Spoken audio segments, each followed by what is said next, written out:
sacrifice.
Did you hear that awful cry?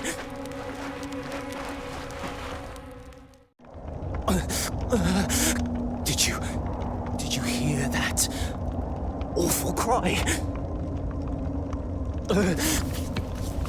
What should I do? I'm next. I can't bear to think of the pain. How terrible it must be. He is called Magusa, an evil sorcerer who devours human sacrifices. Help me! I hear footsteps! Magusa's henchmen have come!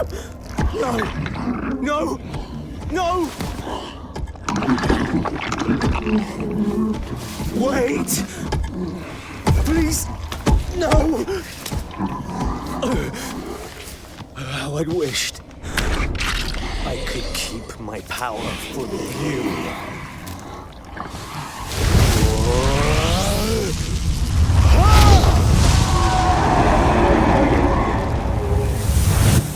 Oh no, my secret's discovered. So much for my great escape. I couldn't tell anybody that I was reading that book. I was almost there. I was so close to learning Magusa's secret.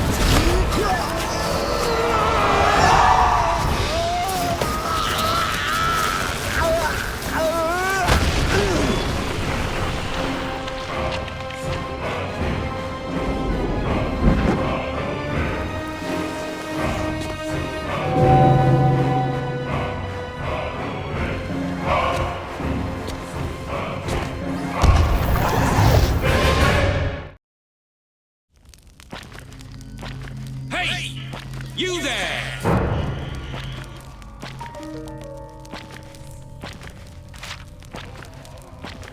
Yeah, you!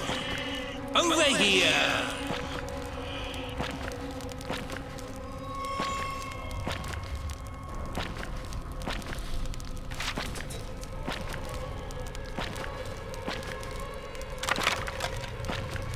You must read me next! It's your destiny!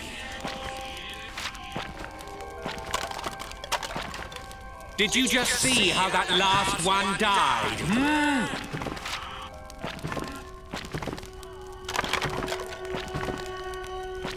Hurry up and hide me, you idiot, before Magusa discovers me!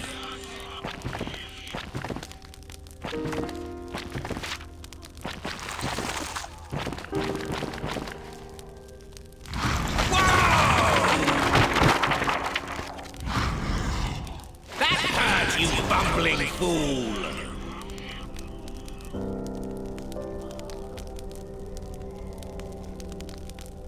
Calm down, you spineless half-wit!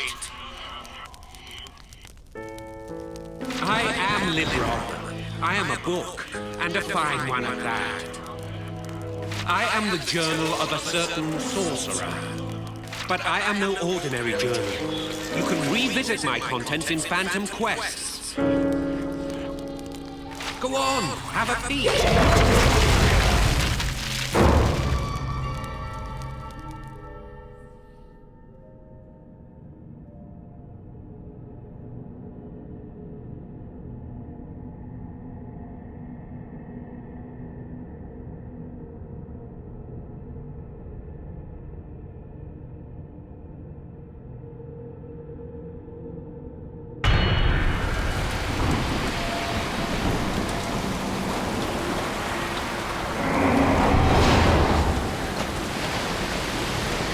We are companions. We walk this blood-stained road together.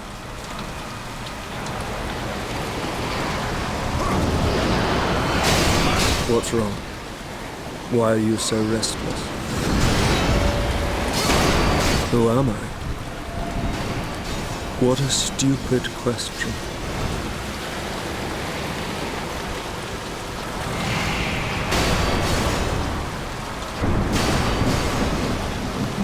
I am Mago-san. I am your companion, am I not?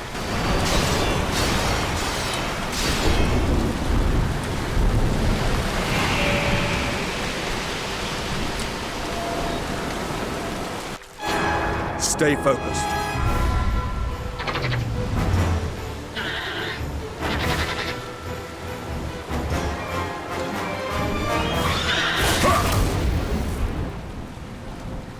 Good. Our work here is done. You are not injured, I trust?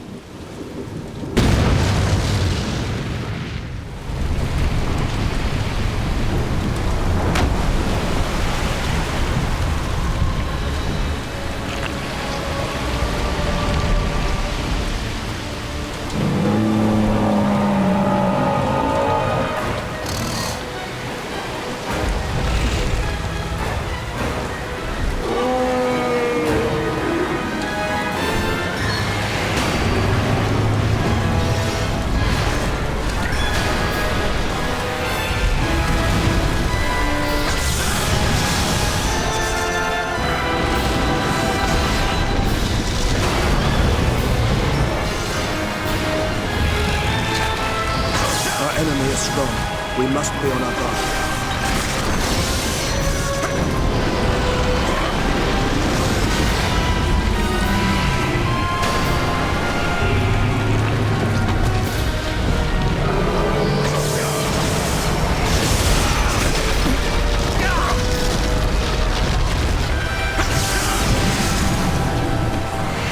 Damn it.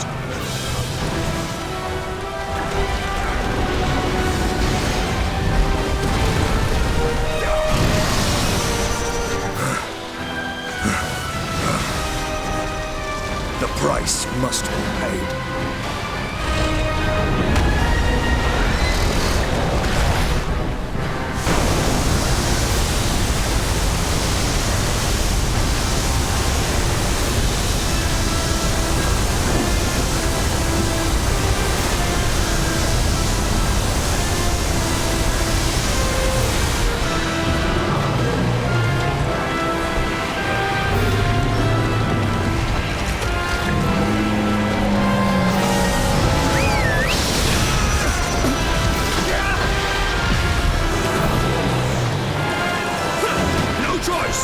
Behold the Black Rite!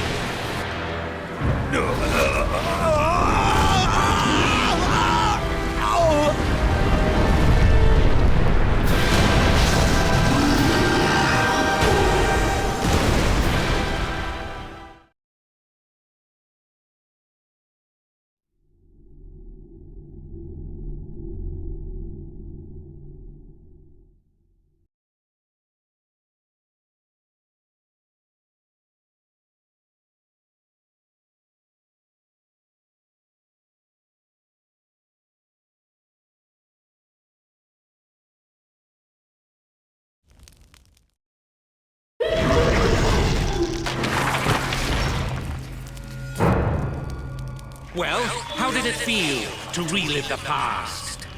What you saw was recreated from the journal. You met Magusar, I presume, back before he went positively mad. No, you're not dreaming. This is just what I do.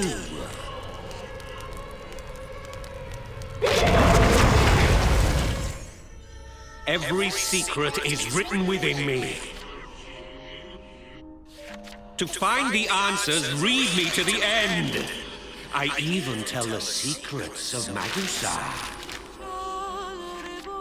Study the journal closely, and you may think of a way out of this terrible mess.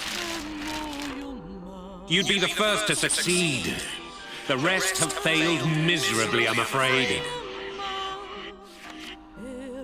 Submit to Magusar or seek liberation.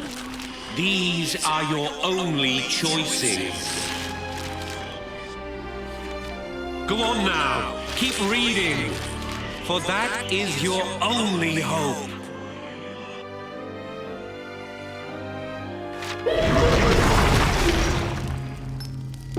You know how some people scribble notes in the margins of books? You ought to see some of the things these fools write. Really horrid stuff. For instance, poetry. Don't go writing that rubbish in me, or I'll read it out loud and clear. Lush all you want! It won't stop me. You look terrible. Like a pile of old rags. Could I call you that? Old rag pile? Relax. I'm only kidding.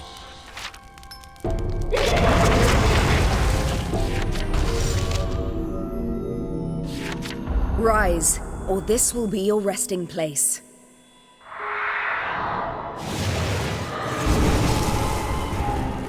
I had been caught off guard, knocked cold by a monster.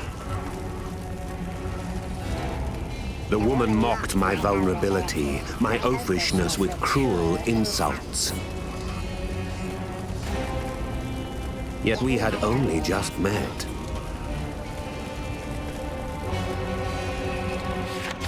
Do anything to slow me down, you'll be the first to die. Her name was Sultiara, and she was displeased at being my partner.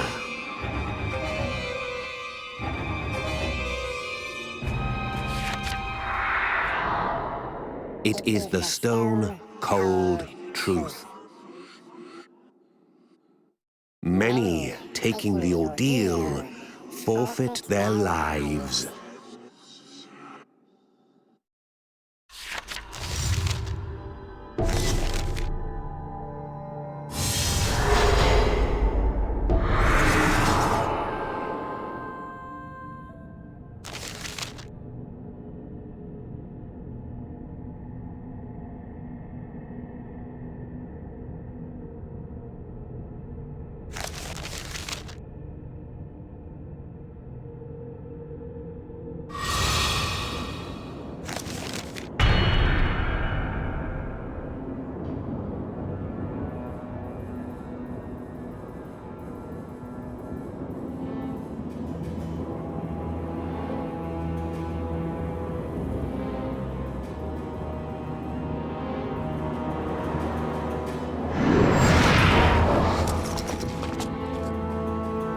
Stay the hell awake or die!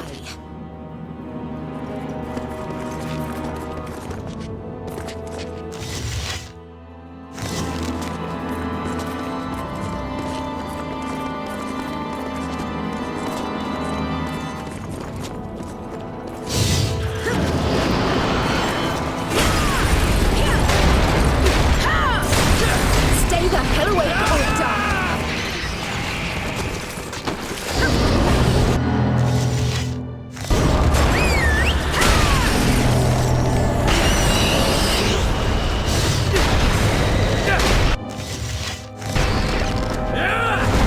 Sacrifice! Put the bloody thing out of its misery! Yeah!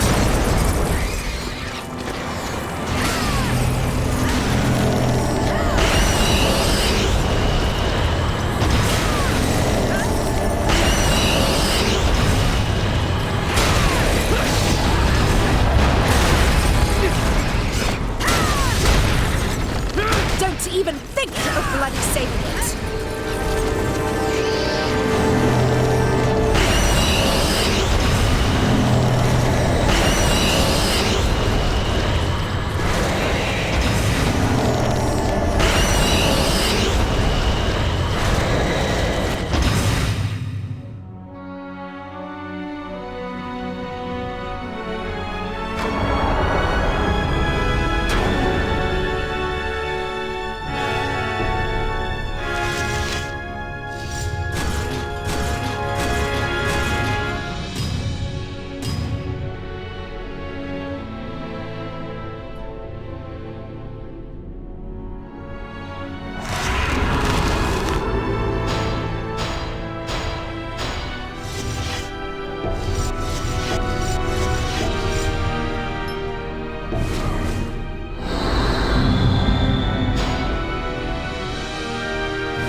Sortiara grinned, flashing her teeth after routing the goblins.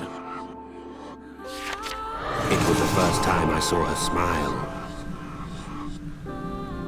I told her that she looked better when she was angry. She almost killed me for that.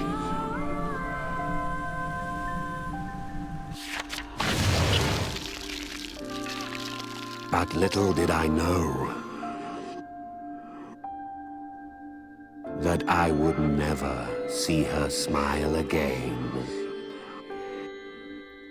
And worse, the memory of her smile would haunt me forever.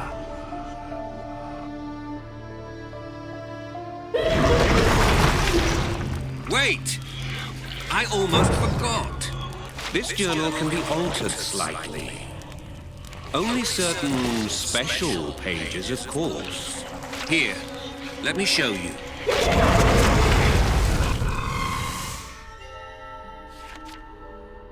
This is a portrait of a previous sorcerer. But this is a portrait that can be retouched, thus changing the appearance of the sorcerer in the stories.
You know, no one remembers the name of this long-lost sorcerer.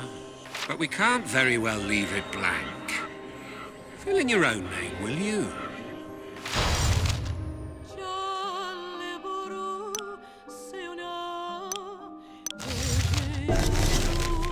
This person belongs to the distant past. No one will mind if you smudge them out of existence. If I could only quench this thirst, even just once. But my pages would get soaked. Oh, the curse of being a book. You're not the only one who wants to be presentable. I like to look my best. Look at me, completely exposed to the world. It's embarrassing, really. Look, you're going to love this. Wipe the moisture around my eye.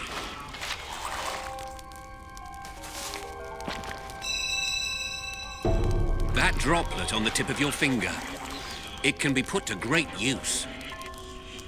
You can use it to erase portions of the records within me. But only parts of them, mind you. New droplets will form again in time. Check back now and then. Oh, and by the way, these are not tears, you miserable troll.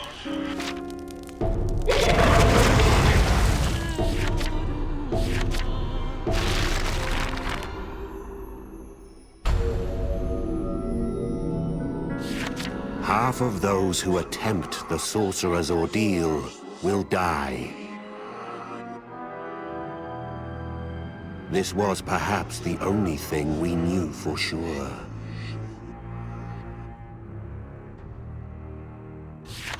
The grueling sorcerer's ordeal is administered by Avalon. By passing the ordeal, one could join the society and become a fully fledged sorcerer.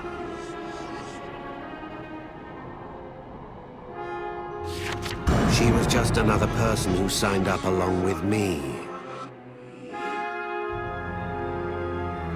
Follow my lead. Death to all. Anything I told her fell upon deaf ears.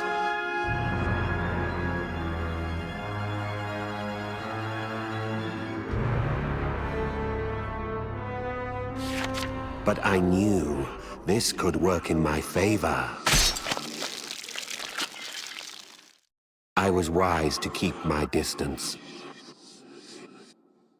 so that I could be done with her when the time came.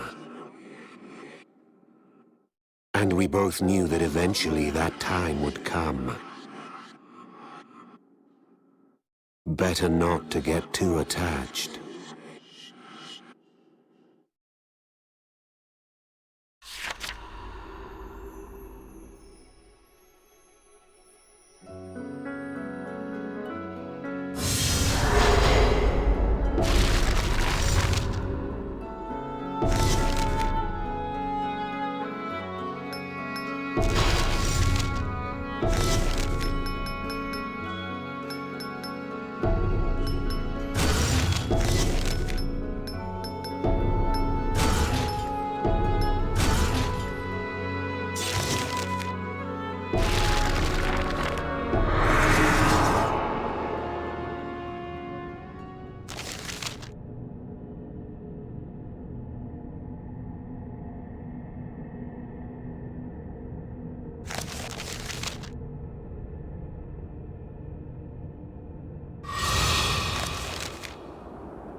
Follow in my wake.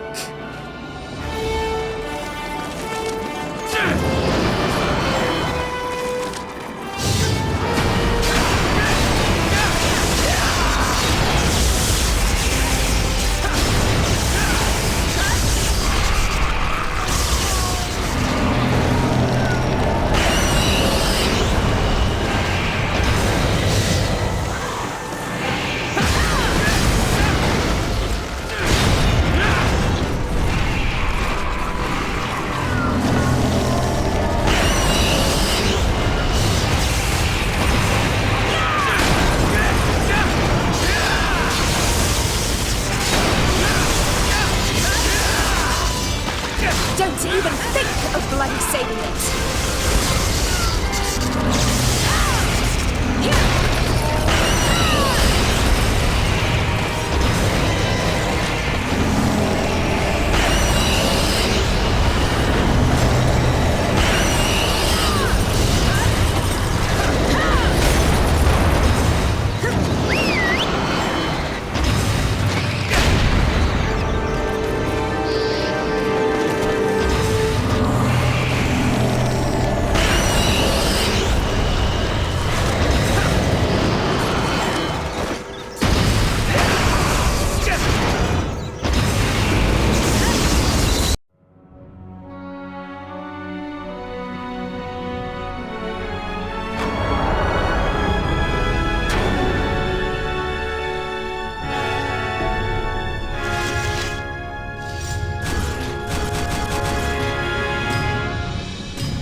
Sortiara mercilessly pounded away at the slaughtered monster. It was dead beyond any doubt. Get in my way. It was dead beyond any doubt. I tried to stop her, but she glared at me enraged, saying, Get in my way, and you will be next.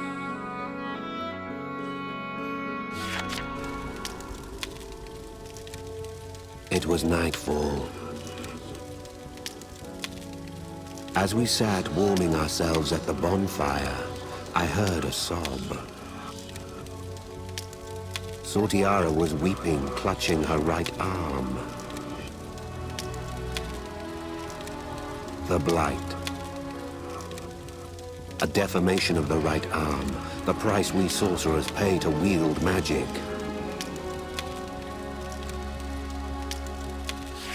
The sight of her tears brought pangs to my heart.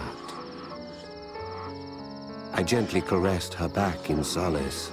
Her sobs echoed in the dark of night. I could only imagine her pain as my hand rested upon her sobbing frame.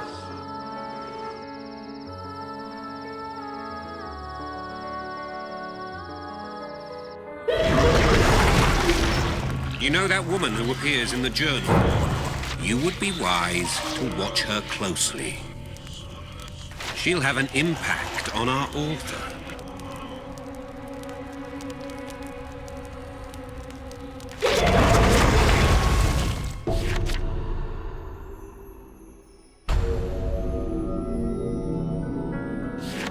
The arm smarts. It was an odd expression, but Sortiara spoke of her bloodlust thus.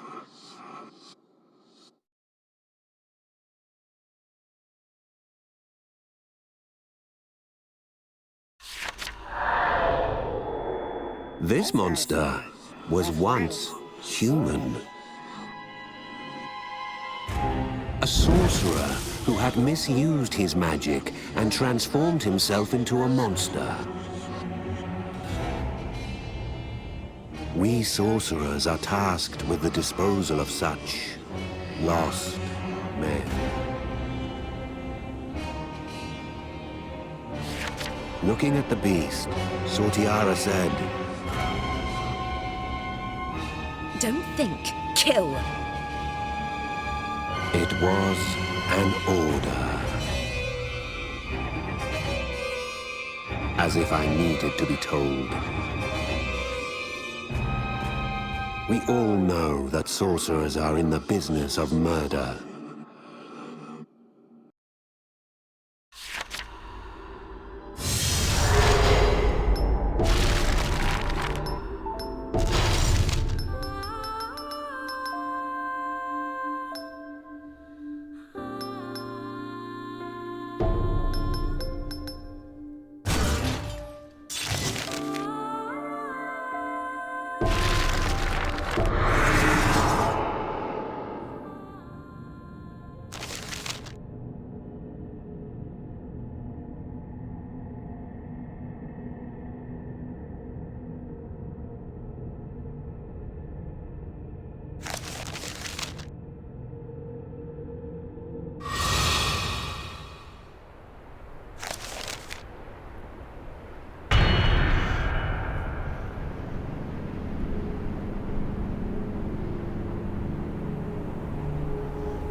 Don't second-guess yourself. Murder is what we're here for.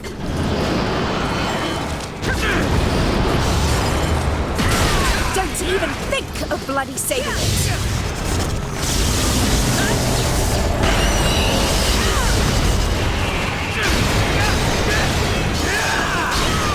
Don't even think of bloody saving it!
Unedited brain.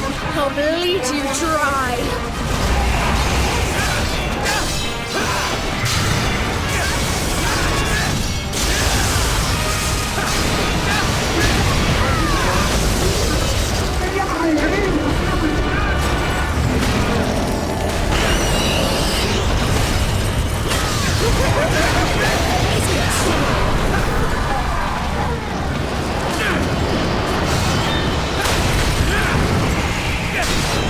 Slow me down, or I'll be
We took care of that lost soul.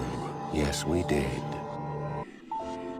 The sensation of flaying flesh was not easily forgotten.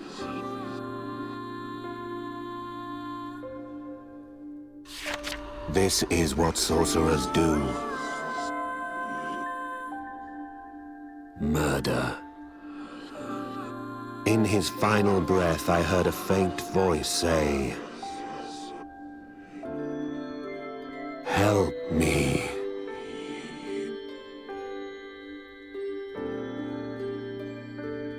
Death to monsters. The creed of the sorcerer. Whether I liked it or not,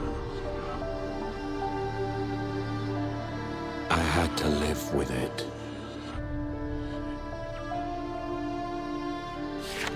We peered at his corpse, and Sortiara said this.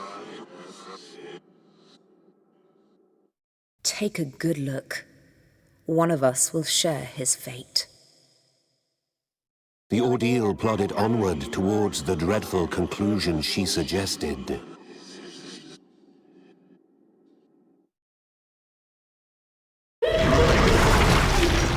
Whatever you learn in these pages will stay with you in this world. Eventually, you will learn to cast magic on your own.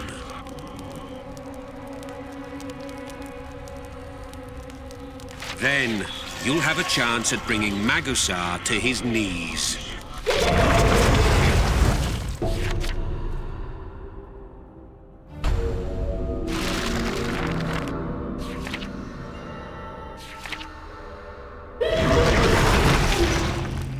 Are you used to the phantom quests now? If you feel you've earned enough experience within my pages, and wish to challenge Magusar, then speak to me. Although at this point, that would be suicide.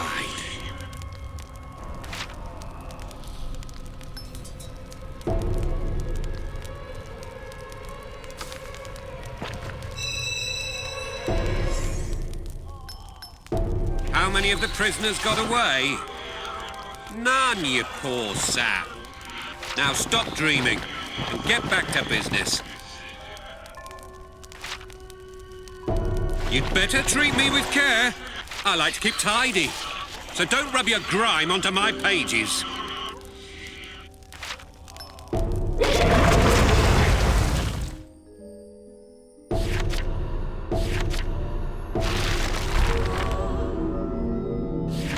Had she lied to me? She had told me from the very beginning. Beware. I will kill you in an instant, if it furthers my aims. But then something happened that made me wonder.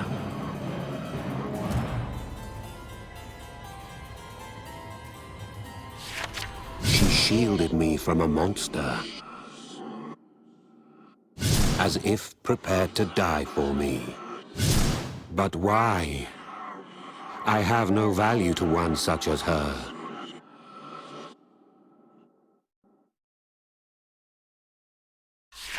It made little sense. But whatever the case, it may be harder than I had thought to let this woman die.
Why did you look after me? I asked Sortiara as she awoke. I was dismissed. Leave me be. Her tone was not to be trifled with. As she took to her feet, she muttered something. I felt at peace when I felt your touch. Is that why she shielded me from that beast? A gentle touch. I meant it as nothing more. She gave me only curt replies. Shut your mouth. Be quiet, half-wit. Is it death you crave? Her answers were always the same and never rang true.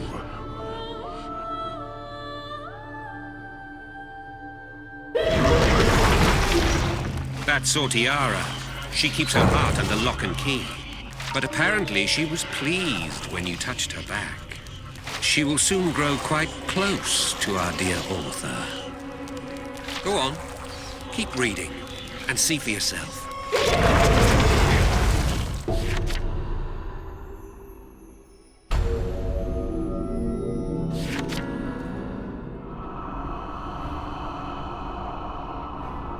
It is beyond my control. That was how she explained the bloodlust within her. The sight of blood disgusts me. Sortiara said this with a sigh. She continued despondently. Yet no one believes me. I told her that was not true. She calmed herself and said, Thank you. We heard a howl from dead ahead. The appointed victim of our, no, my, ordeal. I finally understood my partner, and the ordeal would soon end. I knew this was coming. I knew that our partnership was cursed, and that one of us would have to die.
I am lucky you're my partner.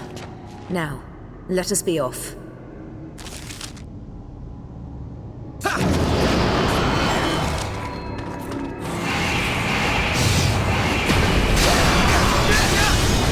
Make the sacrifice! Put the bloody thing out of its misery!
Please, spare me my life.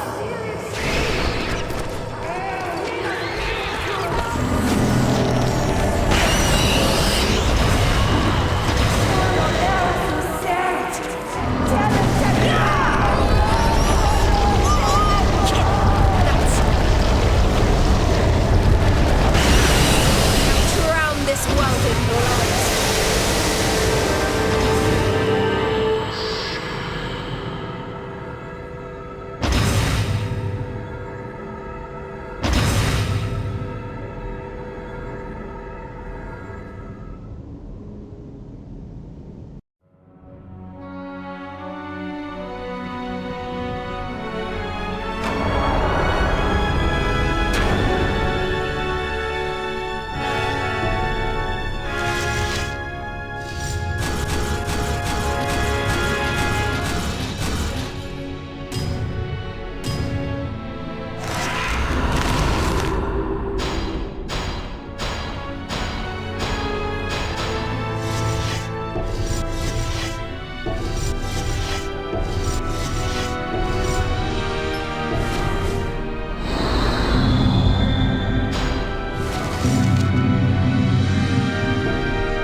We survived. The monster was vanquished, and we both had our lives. But all was not well. Half of all who undertake this ordeal forfeit their lives. That much was unmistakable. Indeed, that is why I was careful not to grow too close to Sotiara. But nevertheless, the truth was simple. I thought of her as a friend. I realized this was dangerous. My resolve was being tested. My resolve as a sorcerer. There was only one thing to do.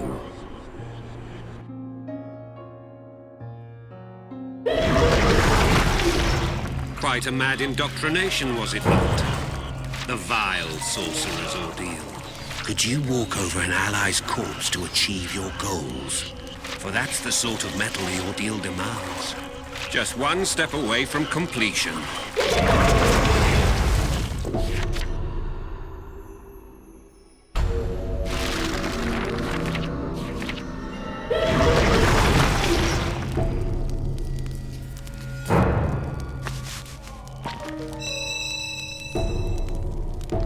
Do you feel the need to escape? Freedom can only be gained by defeating that fiend, Magusa. Let's hope you have it in you. What? Not enough excitement for you? Well, go and find some ants to squish or something. I don't know. Oh, don't look at me like that. I'd make a terrible fly swatter. Don't you even think about it.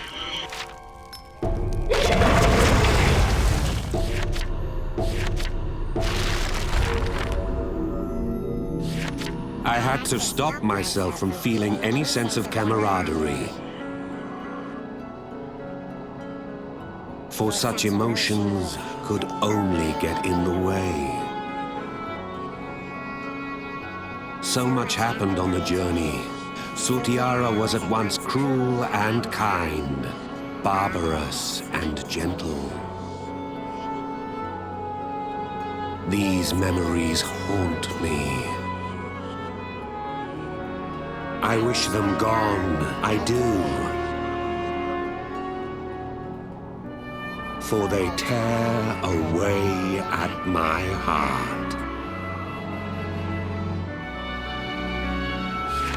My eyes met hers. She probably felt exactly the same as I did. Her memories live on. It is the only consolation there is on this cruel ordeal we face together.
Fighting against you is so trying.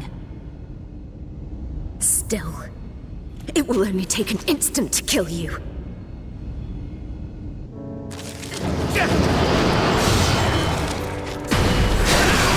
least now I can finally kill you. This led me to despise all the world had to offer.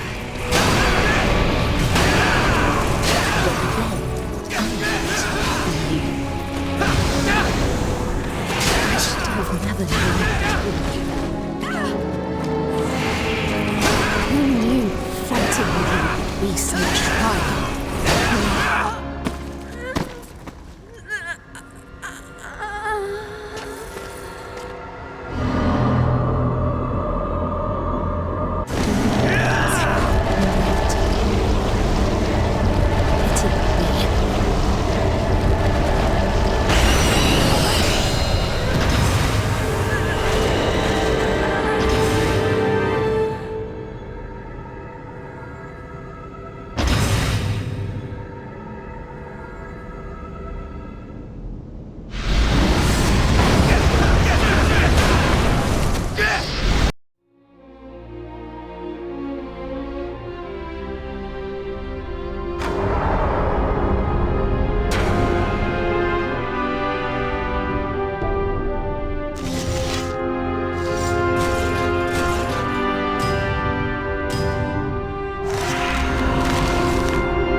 Sortiara's memories and emotions came flooding through my right arm, along with something dark and terrifying. The blight of true sacrifice. It feels like she is still somewhere inside there.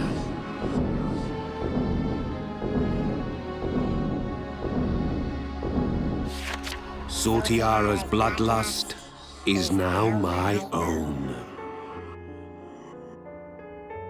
I dread to think of what will become of me, body or mind.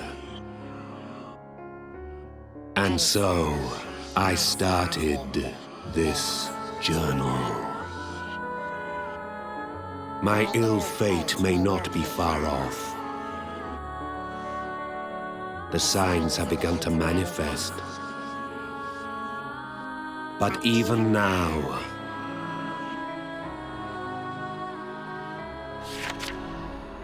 my right arm tells me that she is still here.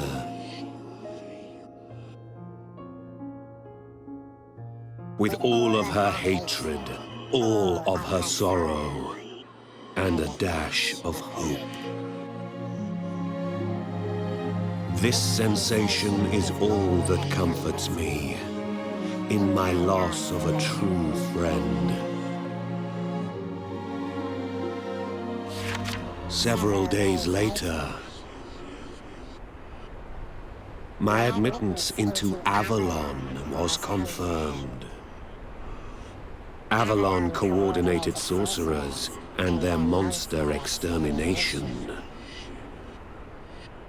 It was here that I met him. The man with eternal life.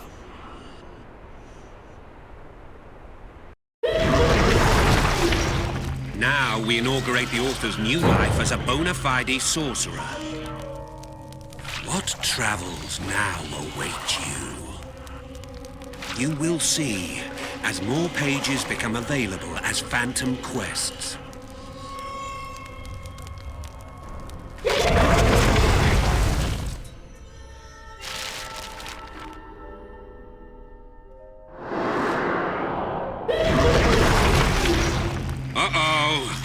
You're not ready to read the other pages. There are still a few pages that you need to read first.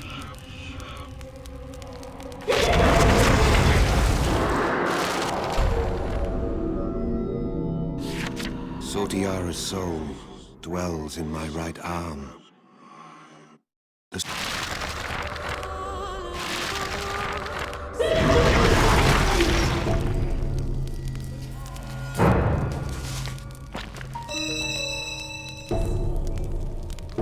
What you like? You look awfully raggedy. If you want to dress better, you'll have to close your eyes and imagine it. Now wake up and take a good look at yourself. It's not pretty. No, don't close me. Go on. You must keep reading. Oh? What's gotten into you?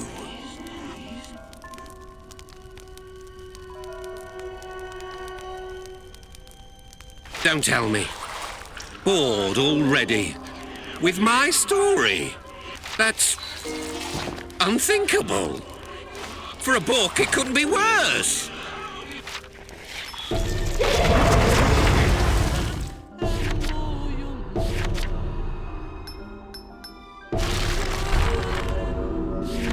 Sortiara's soul dwells in my right arm. The soul speaks to me in a faint voice. I have decided to jot down what I can make out, so that it may serve as a record, so that someone, somewhere, can one day read of the sorceress Sortiara.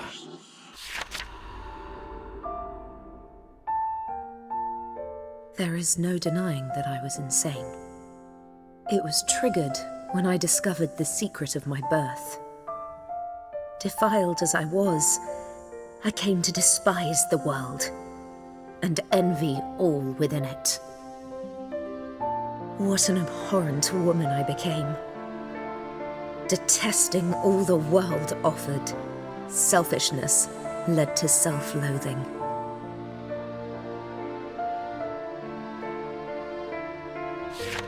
Deep within me, I nurtured a hideous monstrosity known as bloodlust. When we first became partners, you too were a target of my hate. With your righteous manner, you were everything I was not. Of course, I was terribly alone, living as I had for so long. I had never known a single friend until I met you. When you patted my back, that alone eased my suffering beyond measure. I felt happiness.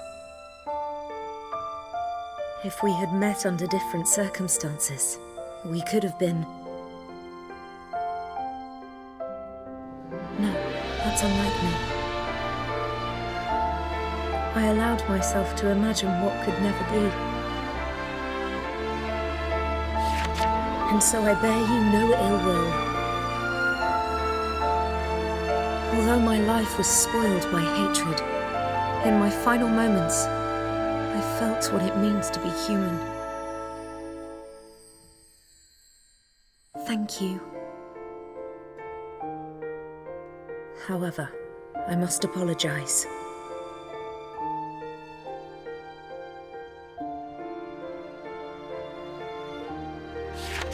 My bloodlust has now passed into your right arm.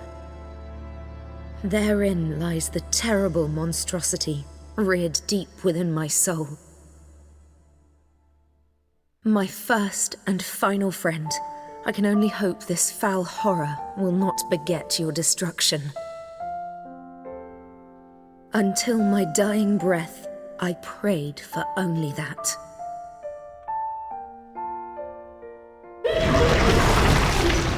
What do you imagine our dear author thought of Sortiara's final words? The bloodlust inherited from Sortiara is a unique force indeed. With its power, our humble protagonist will influence the course of this very world. Go on and see how this grand tale unfolds.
It was no good. The sorcerer had me cornered. I had just been passing through town. Our eyes happened to meet, and he swiftly offered me a unique fruit. It's good. Try it. I obliged, and the moment I finished eating, he came at me. That fruit's not cheap, you know. It was a scam. The man demanded a fortune, enough for 3 modest castles. If you can't pay, you'll have to work off your debt. He persisted 3 days and nights. I lost the battle of wills. And so I ended up helping the sorcerer with his work.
They say money isn't everything.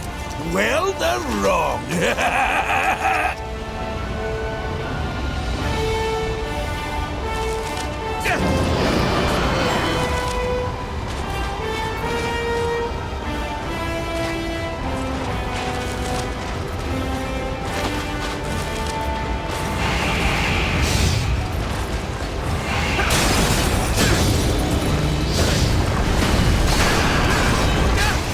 Sell it, I don't want it.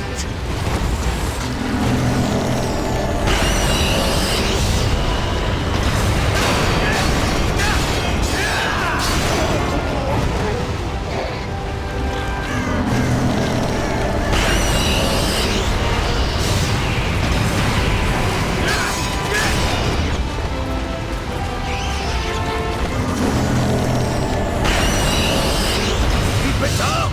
Find things we can sell.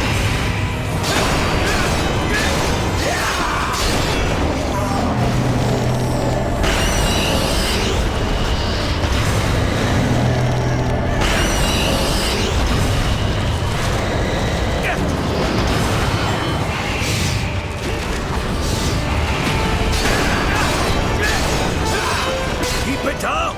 Find things we can sell.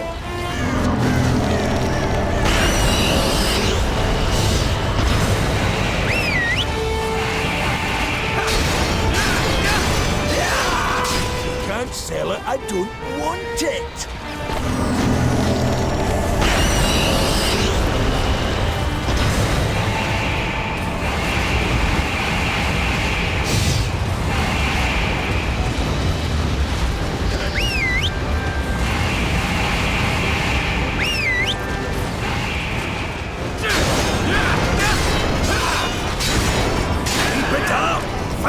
things we can sell.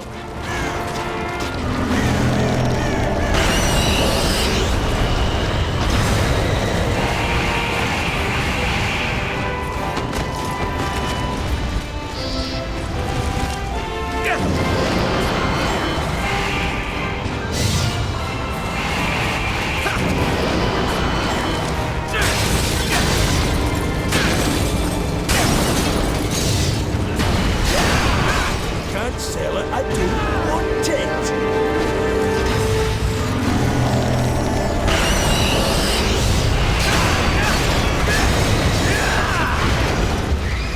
If we can't sell it, I don't want it.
In the world of men, wealth and power serve to measure one's worth. Only sorcerers have their own ways of judging people. We risk our lives daily in fierce combat. For many sorcerers, wealth is an abstraction. This man was an exception. I'd never seen a sorcerer so obsessed with counting beans.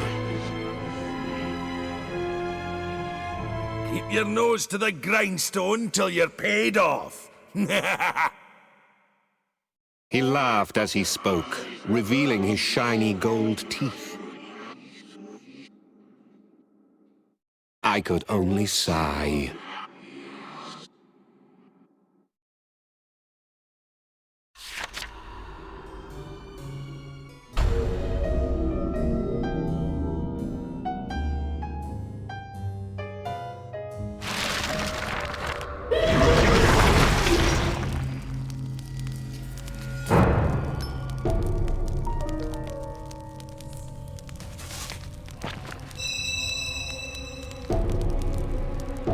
I've talked so much, I'm losing my voice.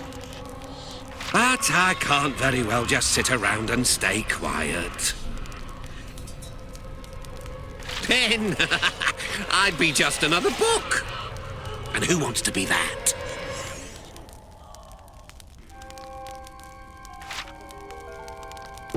Hey, don't you get sick of reading? I can't see how you do it. I hate reading, to be quite honest. Oh my, what am I saying? I forgot I'm a book.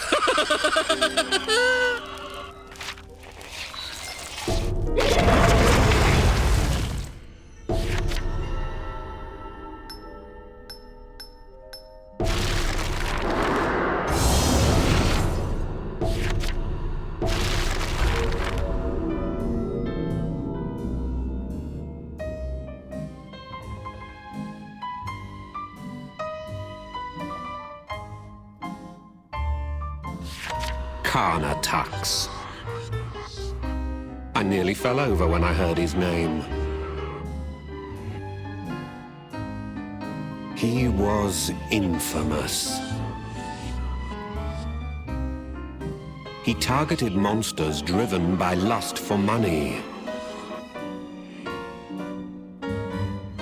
and was known for demanding the greatest share of the spoils, leaving his allies short-changed.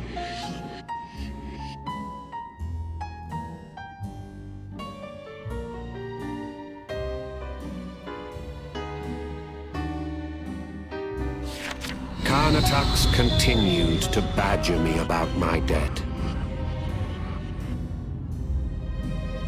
Better pay quick before the interest gouges you. I accompanied this sorcerer on a short trip in order to pay off my debt.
They say money isn't everything.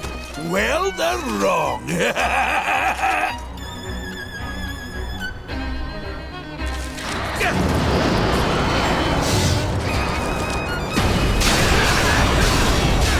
monsters like that earn much money.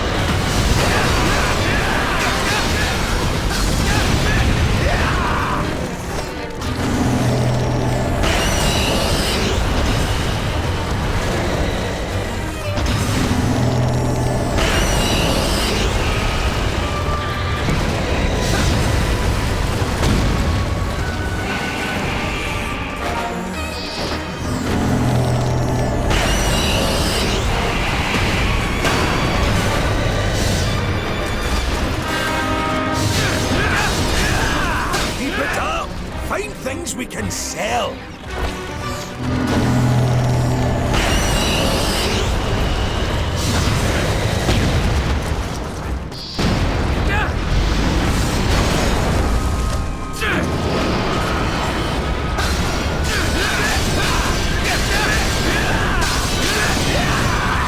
So you're beaten and poor. Life's tough. Keep it up. Find things we can sell.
He cared about nothing other than wealth. No fortune is ever enough. We two are both sorcerers. A sorcerer worth his salt can make a small fortune. It just depends how low he is willing to stoop.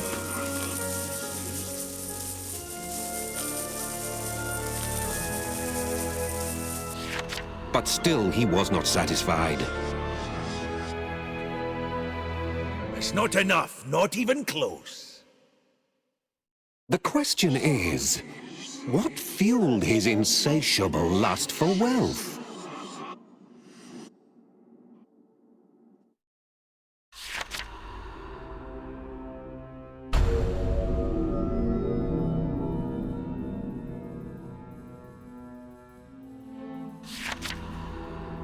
We hid in the shadows, observing. We spotted our target. A pretty impressive beast, eh?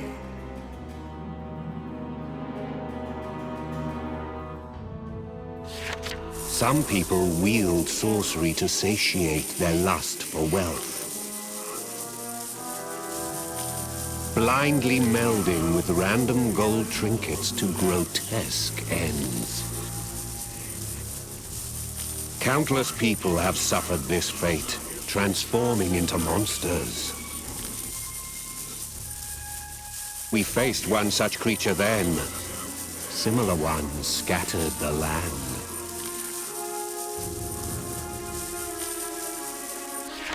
They are sometimes called slum slime.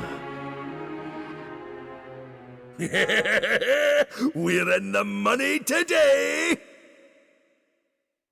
Karnatux cracked a conniving smile and set after the monster.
They say money isn't everything. Well, they're wrong.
This one was drowning in debt.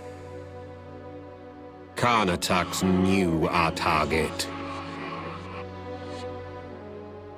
He knew this avarice slime when he was still human, and how he devolved to this state.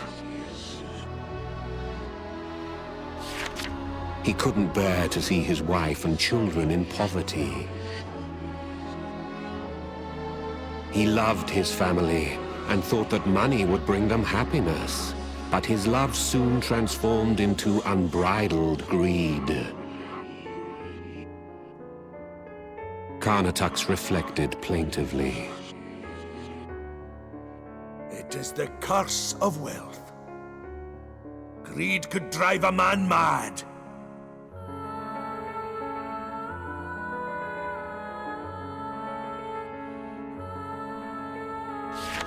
The world can do without more greedy wretches like me.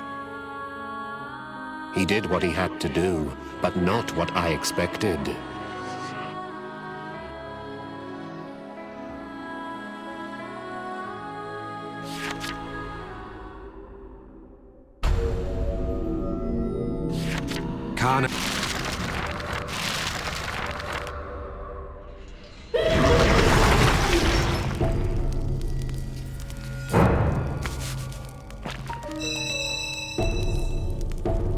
I ain't kidding on this one. People who scribble in books are scum! I tell ya. Worthless wretches who don't deserve the lives they've been given. You want to soil my pages? Then prepare to meet the full brunt of my wrath. Give me your best try, dirty! I don't remember half the prisoners that have come and gone. They all look the same to me. Not a single face stands out. They could do with some distinguishing features. Like me!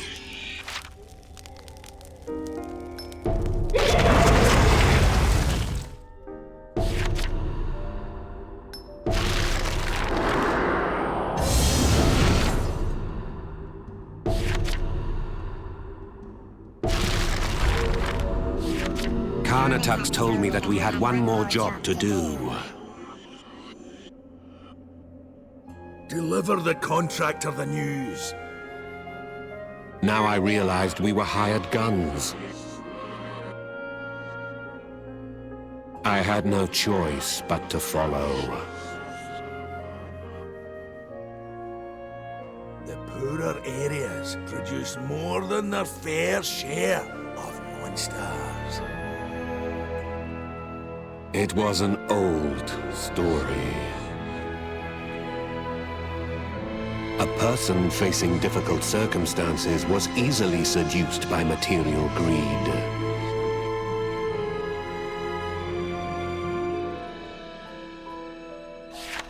Aye, if we were all rich, there would be no monsters. This was not the sort of thing I expected to hear from him.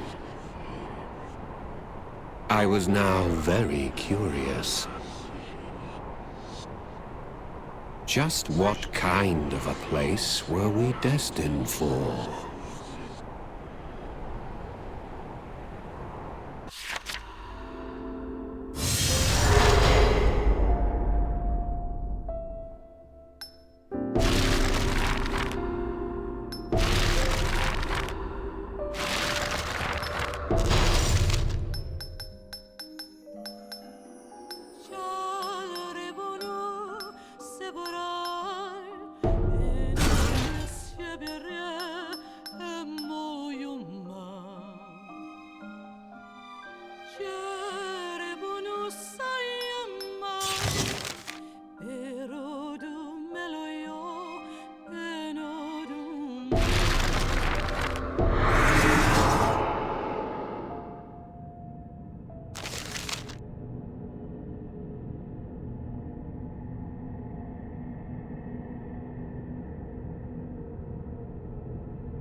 They say money isn't everything.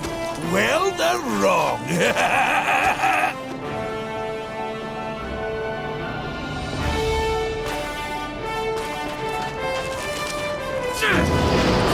Someone... Please. I'm so weak.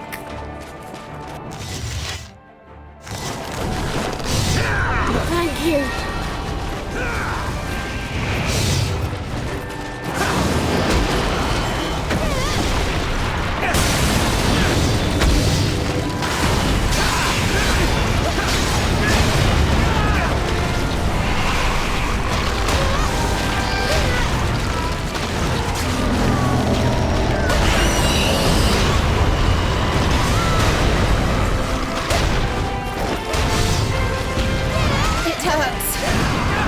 I can't handle.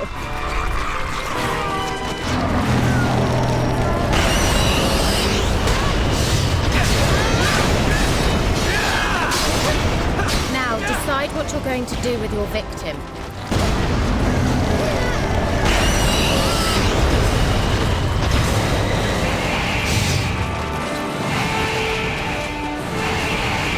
You're powerful indeed.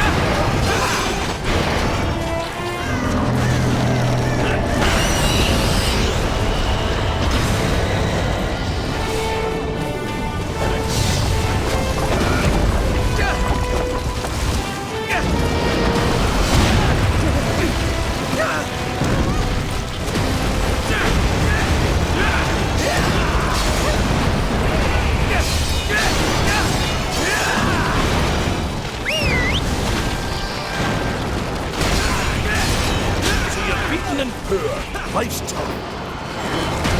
Now, decide what you're going to do with your victim.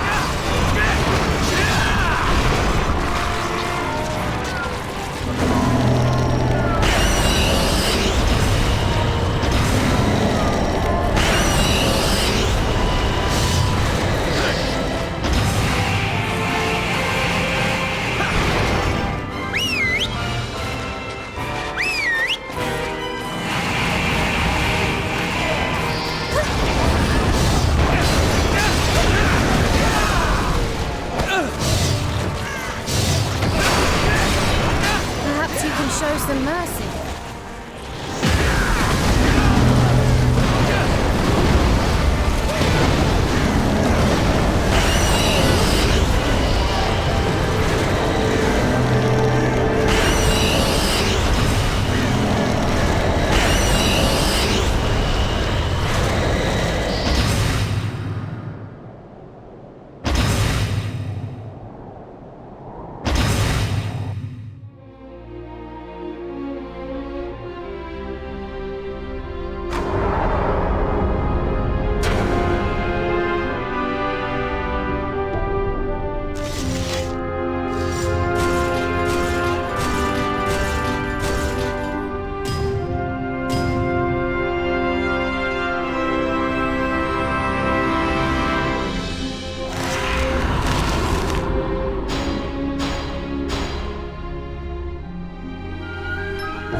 We came upon it, a town of ruin, not shown on any map. A family greeted Karnataks. A child and its mother. The child held a fruit that I had become recently familiar with. The fruit that Karnataks tricked me into eating when we first met. He patted the child on the head as he spoke. Don't worry. Your father'll be back before long. This family was our contractor. The family of the man who had become the avaricious slime. Karnataka saved him because his family had requested it. And when he did, the father could come home. Karnataka gave the family our entire stash of valuables. All the gold and trinkets that we had pirated. This is repayment for the fruit. This man ate it. Helping the poor. It was preventative, so that perhaps the next monster would never be. One man's way of ridding the world of monsters.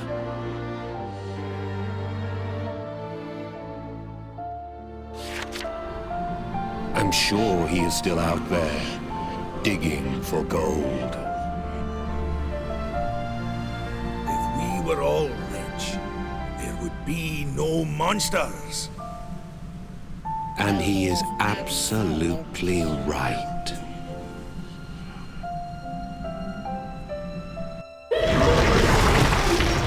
There's been a change with the merchant Karnataks.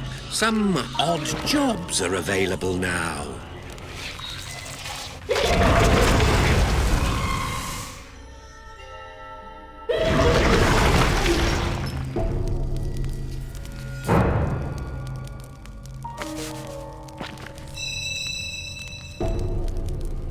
Why on earth do people scribble notes in the margins of books?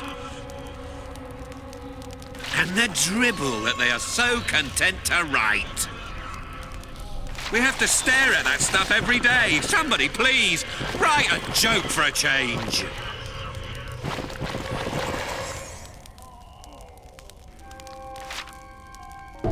They say that the messages scribbled in books are a window into the soul.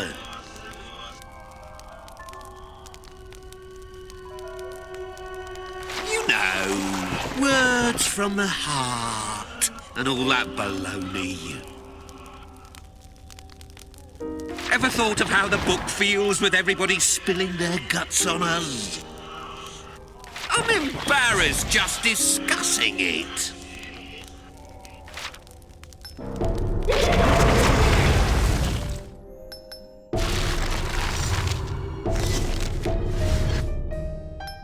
Here, I'll treat you to some special offers today. I'll just add a few zeros to the end. And, wait, oh no, I mean I'll take off a zero. Me and my big mouth. I never was a good liar. You're welcome to... Not for...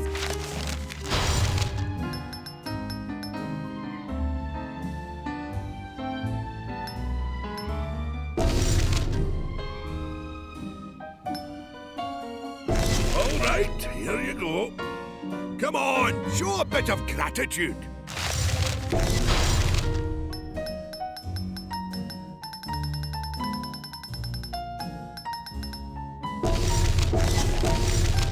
All right, here you go.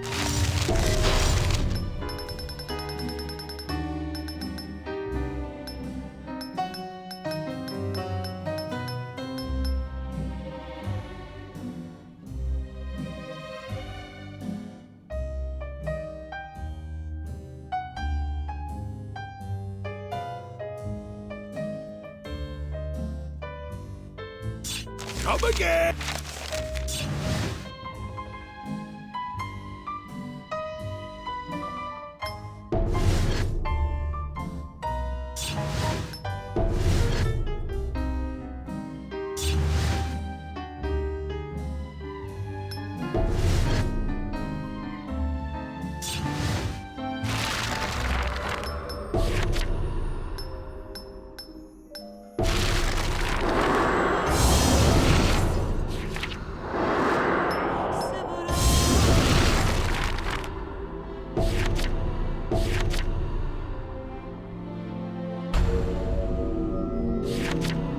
fitness for this ordeal, it seems.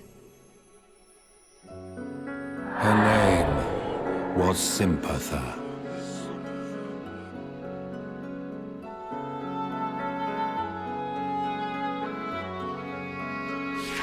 Suddenly, I had a partner again, and we were tasked with chasing monsters. The problem was, it reminded me of the ordeal. The sorcerer's ordeal, which ended in my sacrificing Sortiara. And once again, the whims of fate have partnered me with a woman. But this ordeal was different, in one key respect.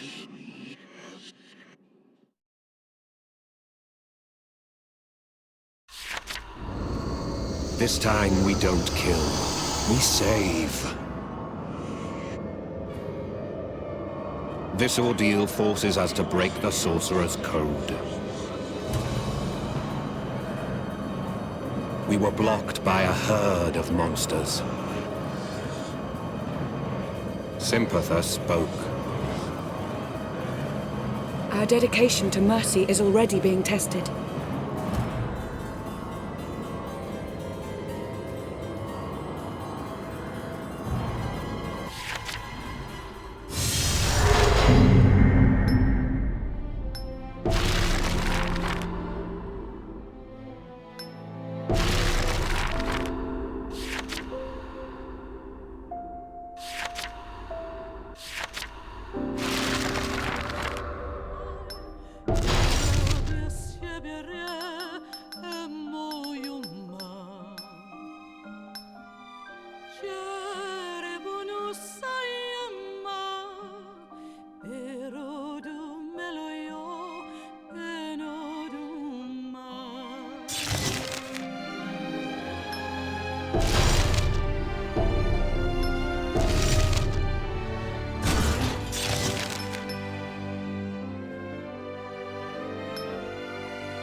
I shall save this impure world.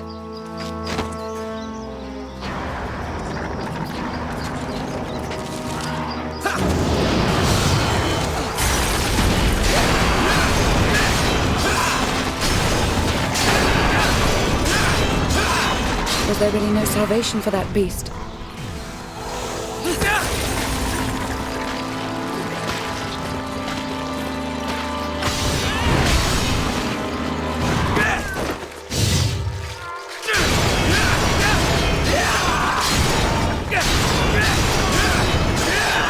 Some souls can be saved, even in the heat of battle.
Monsters, too, deserve compassion.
Sympatha must really want to earn high marks on this.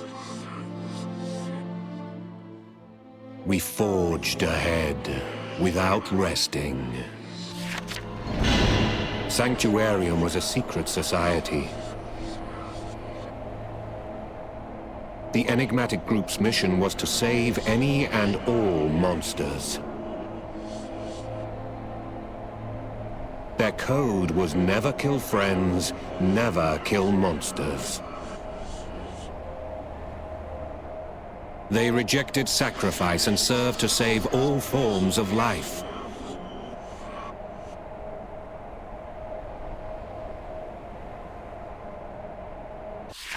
Sanctuarium attracts some of the most idiosyncratic sorcerers among us, and is rumored to be rapidly expanding its ranks. A long line of sorcerers wait for their chance to take the ordeal offered by Sanctuarium. Sympatha and I were two such people.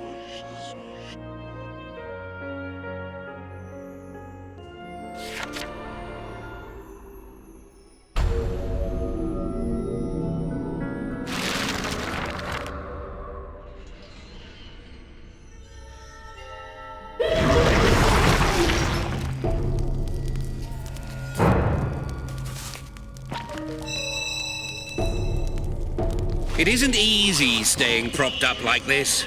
It actually takes quite a lot of balance. So do me a favor, hands off. No poking or prodding.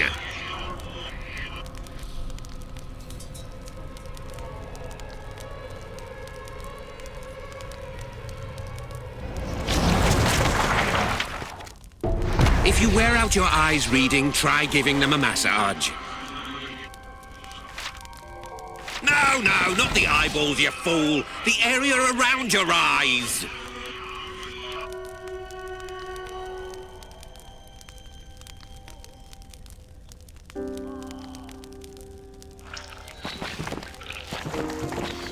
Because you'll poke your eyes out, idiot! It isn't so if you... No, because...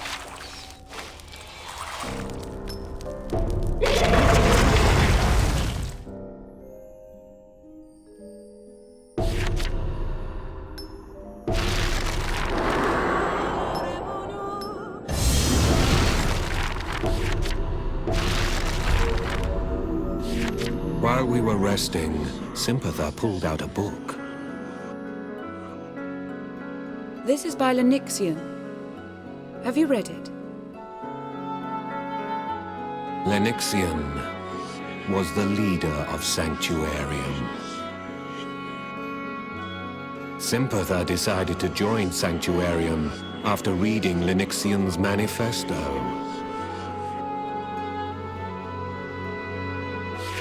Sympatha had a close friend, a man that she fully trusted.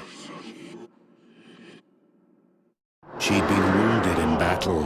Facing the beast, her friend panicked and tried to sacrifice her. Sympatha barely escaped with her life, and has since questioned the way of the sorcerer.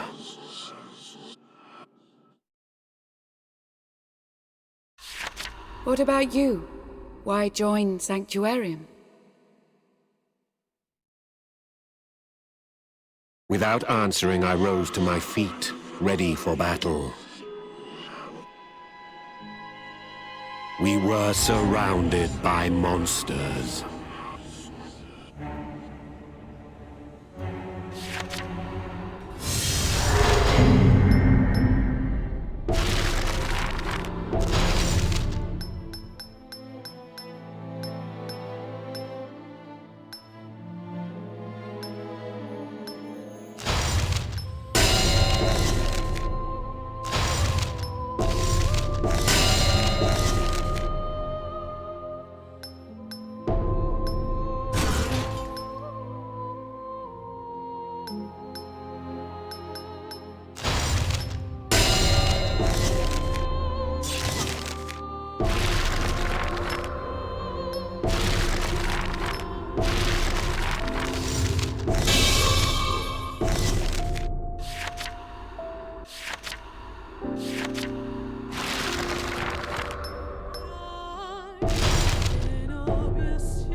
I shall save this impure world.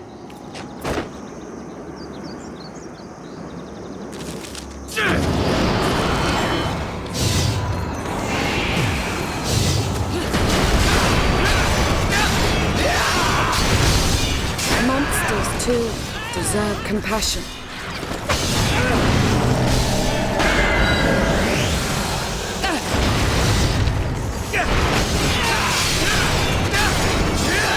Was there really no salvation for that beast?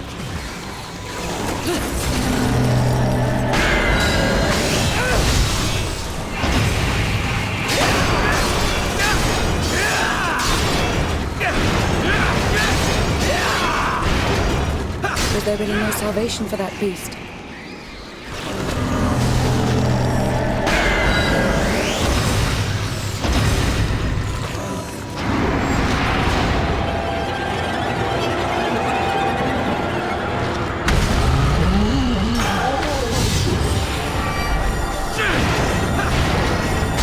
Yeah!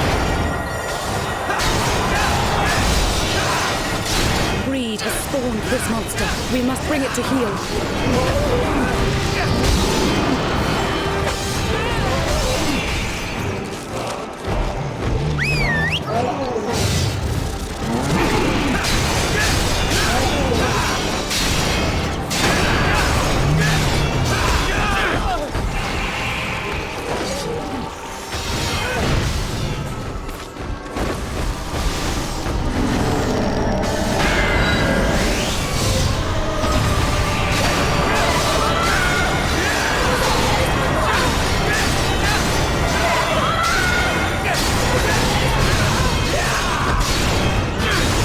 Forfeit your life. You have people to save.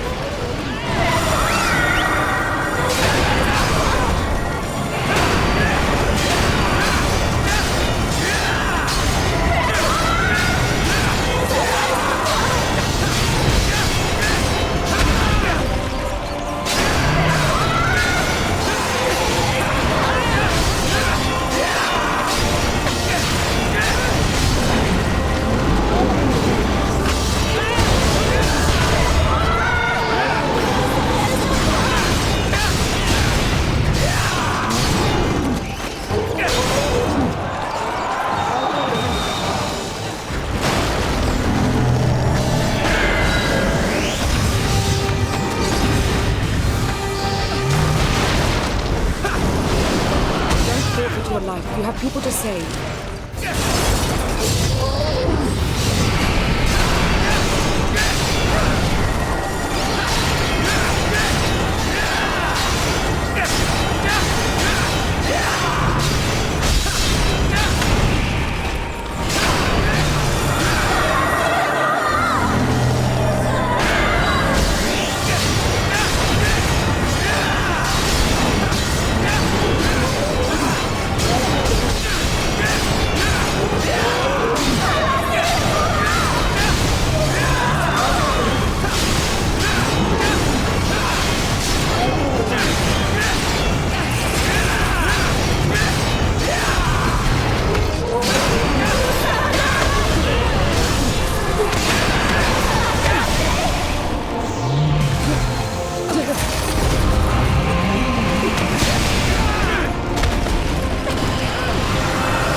Forfeit your life. You have people to save.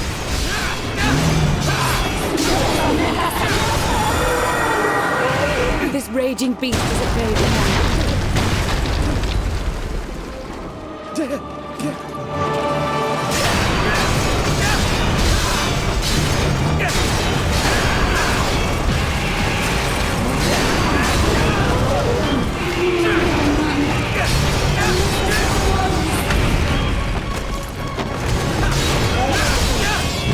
Forfeit your life. You have people to save.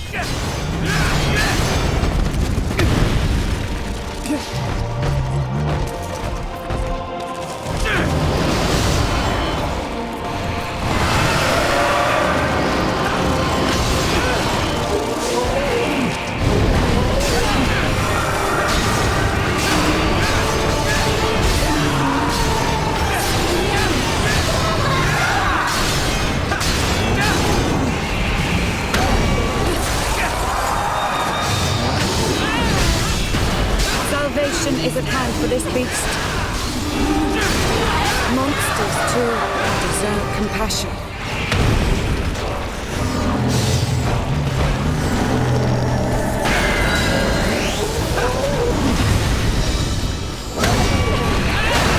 Salvation is at hand for this beast.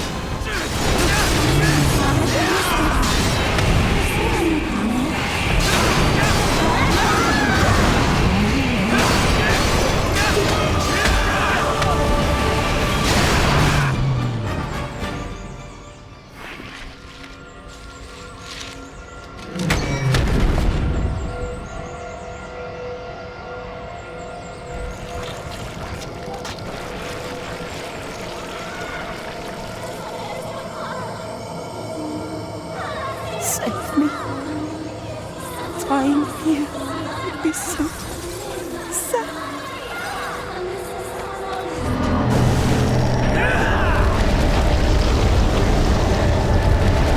Save me. Dying here would be so sad. Now we must save this beast.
All was quiet again.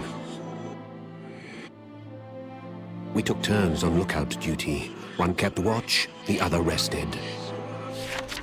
While Sympatha was on guard, I thumbed the copy of the book by Lenixion that she had lent me.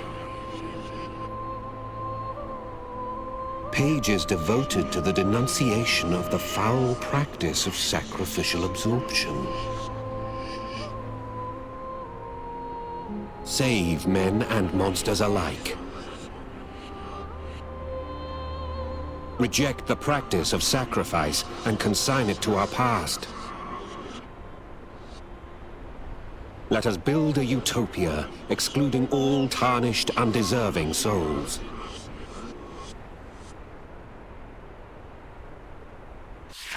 I closed the book, packing it away. The concept seemed oversimplified and extreme. Idealism has its place, but something felt strange.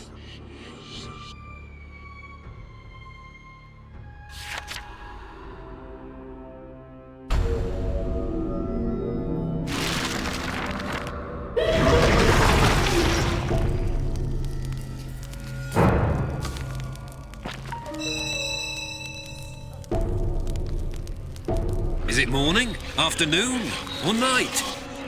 Men go mad without some constant to calm them. Do you think you can stand it? Or are you going to crack? If your eyes get tired reading, try giving them a massage. Not my eyes, you damn fool! You're the one doing the reading! I wouldn't mind a nice massage, but that's not the point here.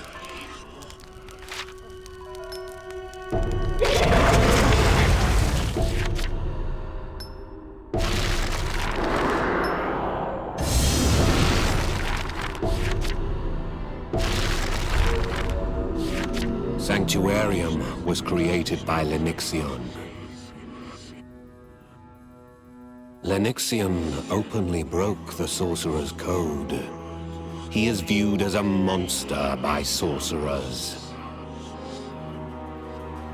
Edicts have circulated that order his assassination. Despite his widespread infamy, he has proven elusive, and even his physical appearance is unknown. Until now. I caught rumor of an ordeal being held by Sanctuarium. If I can get inside, arranging to meet Lenixion would be easy. My goal is to assassinate Lenixion.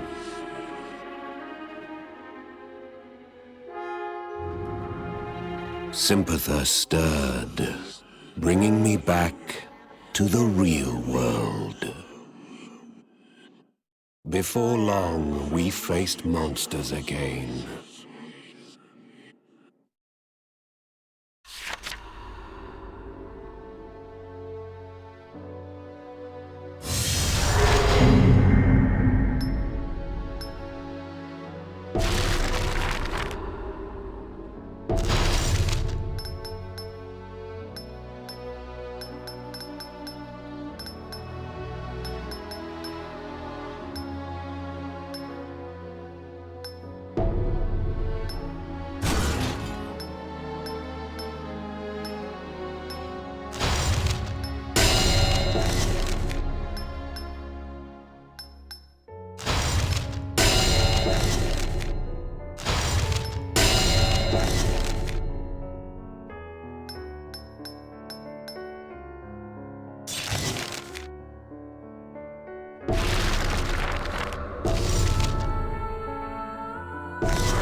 I shall save this impure world.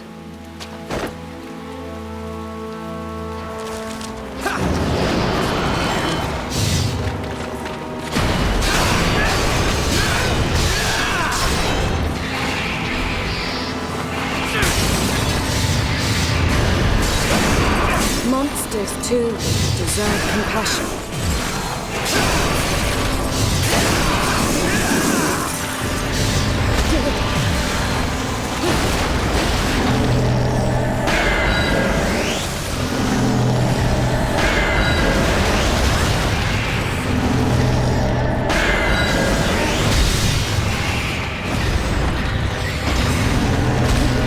Don't forfeit your mind. We have people to save.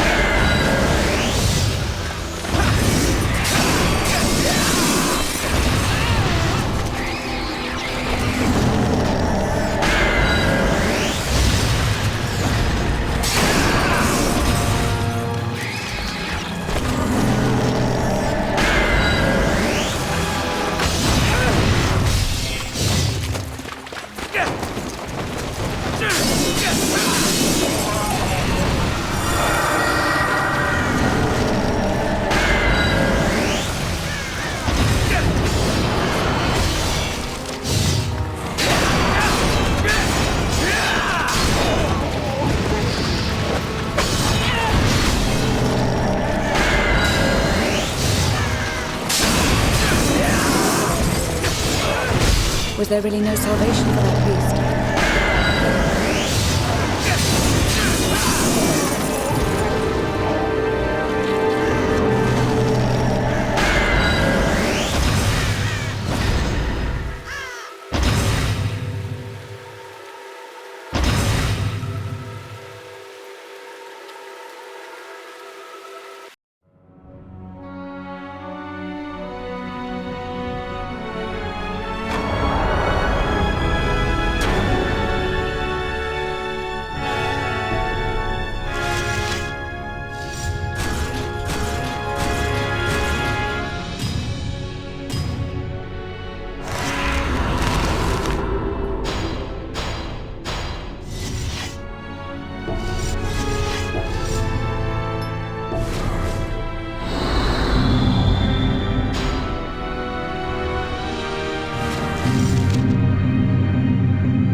After she was betrayed by her only friend, she lost the ability to trust. Sympatha will tell you, humans are tarnished. Under the aegis of Linixian, Sanctuarium will cleanse the world of human impurities. Sympatha tells me that she has chosen to dedicate her very life to this higher calling. You must feel the same, I think. Sympatha assumed that we were kindred spirits. We were different as night and day. I had sacrificed Sortiara as a stepping stone.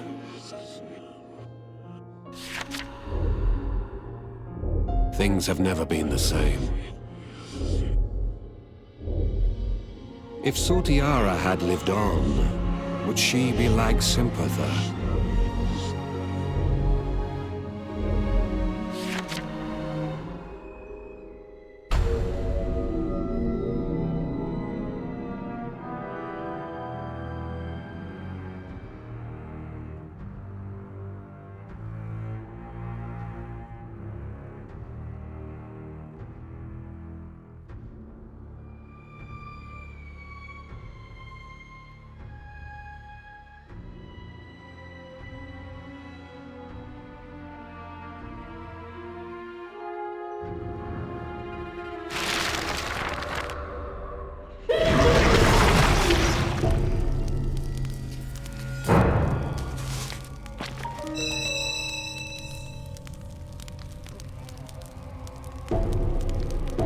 Reading is a splendid way to pass the time. For you, not for me. I'm a book. Why would I read myself? Curse my fate, and I'll curse you too while I'm at it. Hey, I'm bored. Make a funny face for me. What? I've already got a funny face. You... Oh. How do you think that makes me feel?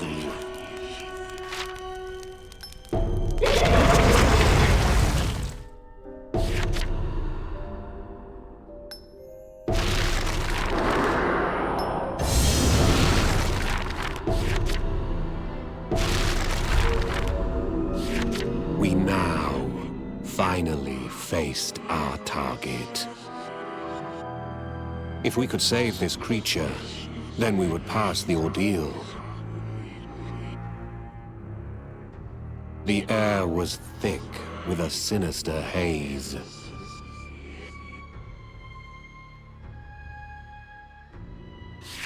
Sympatha looked about, but did not think to look behind. The beast lurched from the shadows and struck Sympatha into the air. The great beast turned on me next.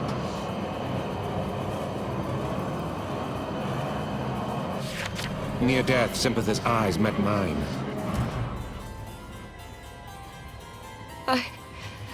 I don't want you to die. It was permission to absorb her in sacrifice. Take my life, so that you may keep yours. I replied without thought. I cannot. Sympatha reminded me of Sortiara.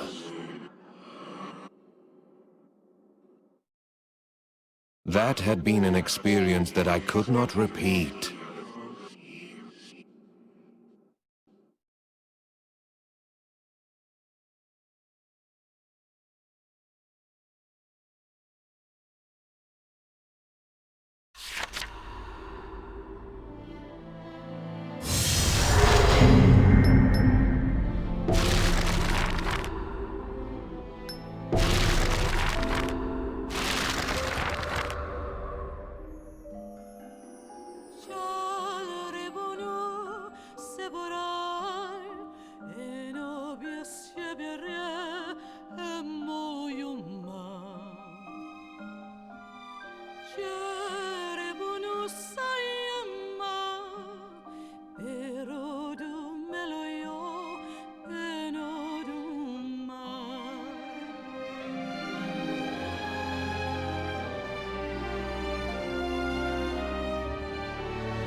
Such an ugly death.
I struggled to catch my breath, and Sympatha nonchalantly rose to her feet and dusted herself off.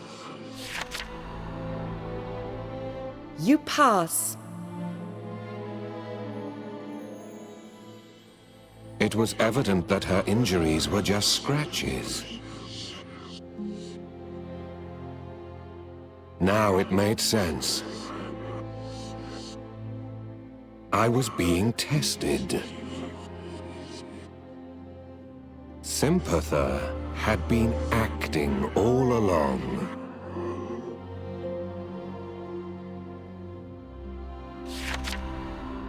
Sympatha. Otherwise known as Linyxian, leader of Sanctuarium. She had come out to take part in the ordeal, to size up the new initiates for herself. By not resorting to sacrifice, I passed the test. Well, what now? Aren't you going to kill me? She saw right through me.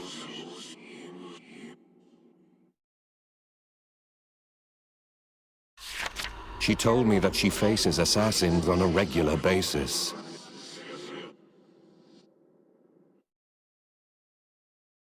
I shook my head. Enough. This was enough. I couldn't kill her anymore.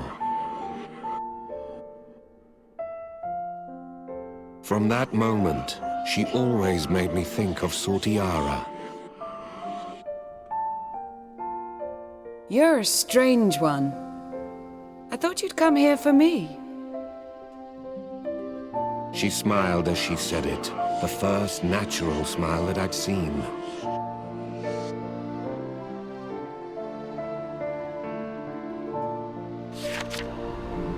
You know, I think I like you. Sanctuarium's leader was born to play her role. I felt it in the gentleness of her smile as it soothed my weary body. We will speak again someday, as friends who journeyed together.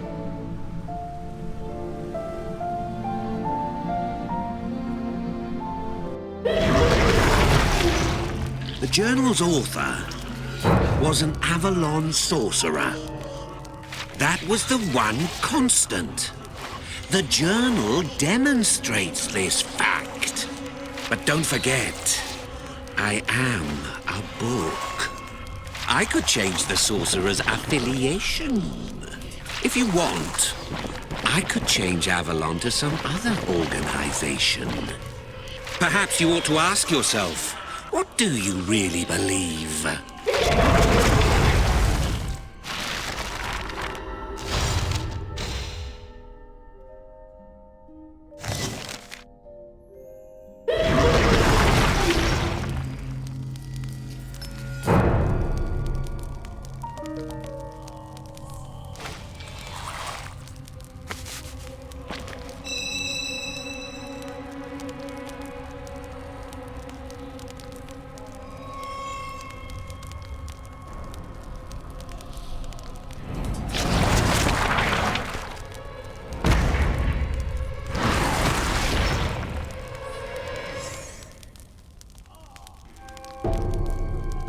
What a dingy old cell this is.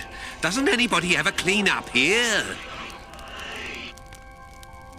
Oh, I know just the thing. You there! Kind of roll around on the floor like a giant mop, if you will. Every little bit counts, right? I can't sit around all day. I have things to do, people to see. Say, for instance...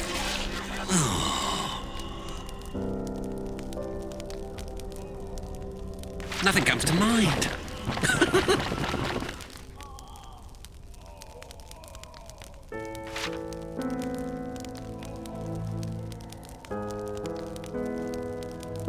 What a dingy... Every...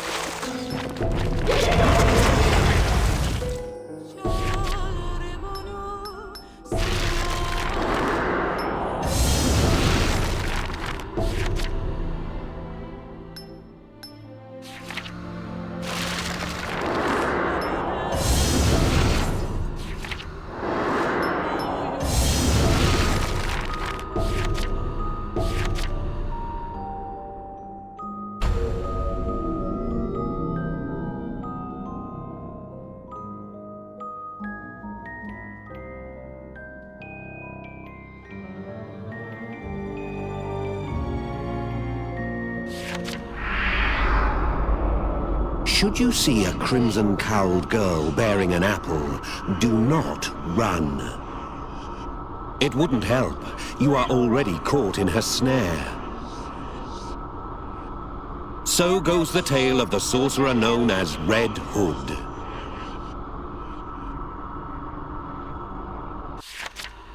If it is true, I fear nothing can save me now. Hey, do a girl a favor. She approached me in a tavern.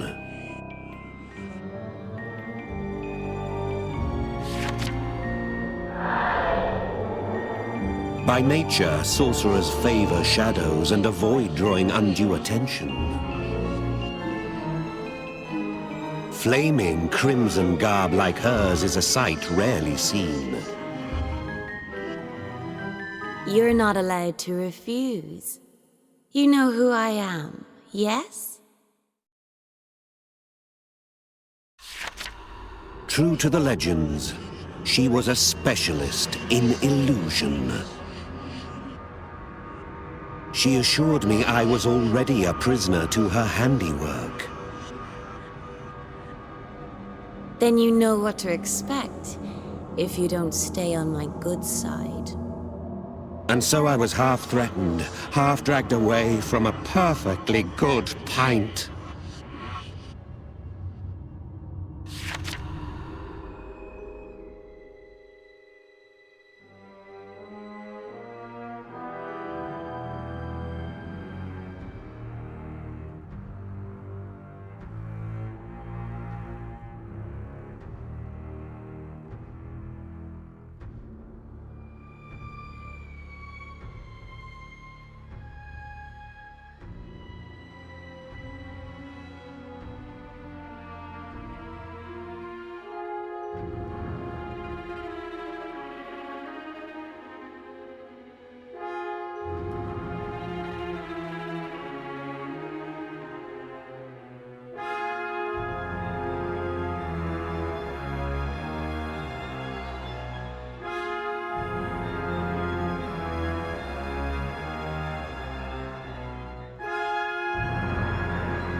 I'll drive you mad with my illusions.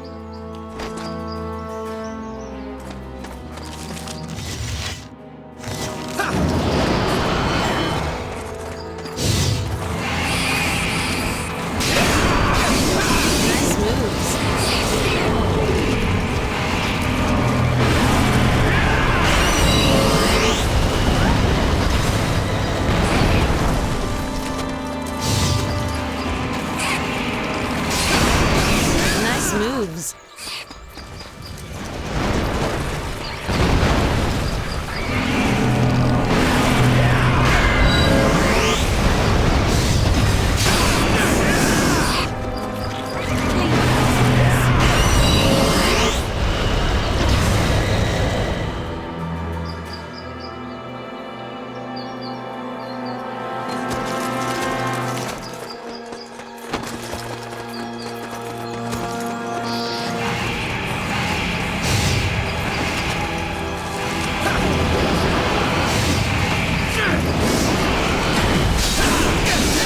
Moves.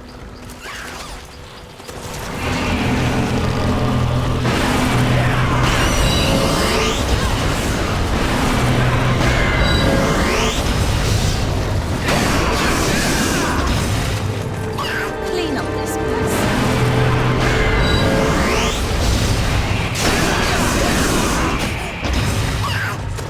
Keep it up.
Was it magic or lust? Perhaps it was her silver tongue. Everyone agreed she made her way by bewitching others. Even veteran sorcerers were said to be defenseless against her illusions.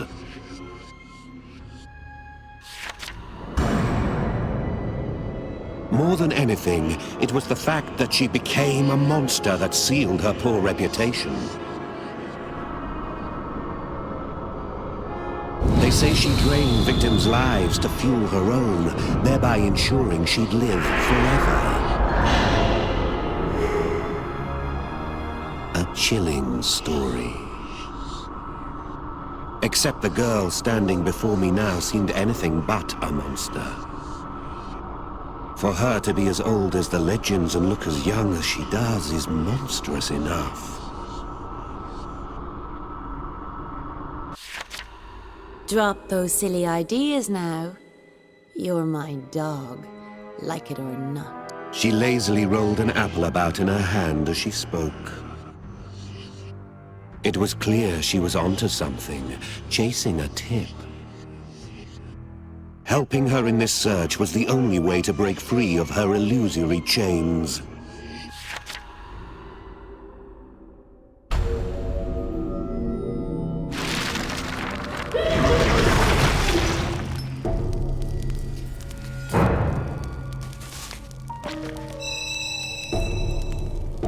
Ever wonder about the other prisoners?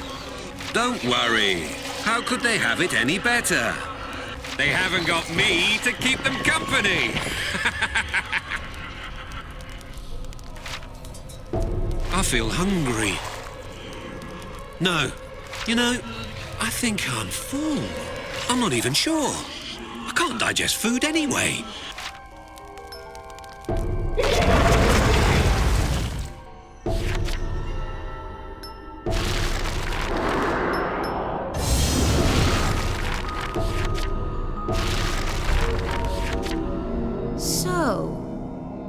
Is it Grimm you're after too?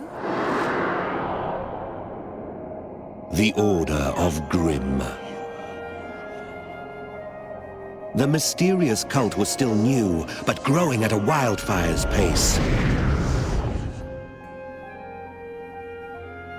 It's rumored the tavern where we'd met was a gathering place for its membership. Well, it seems we share a goal. Intelligence on the cult fetches a high price from the agents of Avalon. Perhaps the promise of that reward is what drives her current search.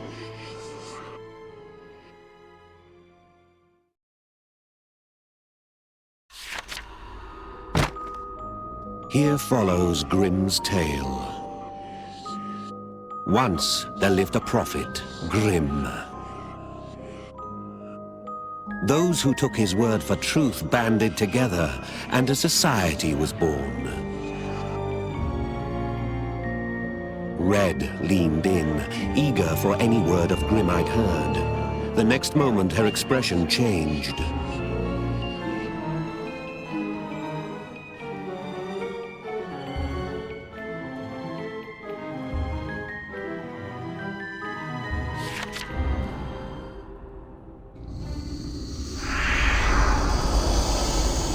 A monster on the road ahead. Cold sweat trickled down my back.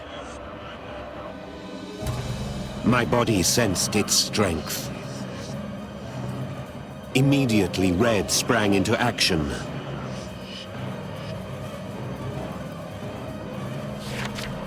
I had scarcely exhaled by the time she was gone. Vanished. I'd have been a fool to expect any different. This was the infamous Red Hood. Using others was her speciality.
Good boy.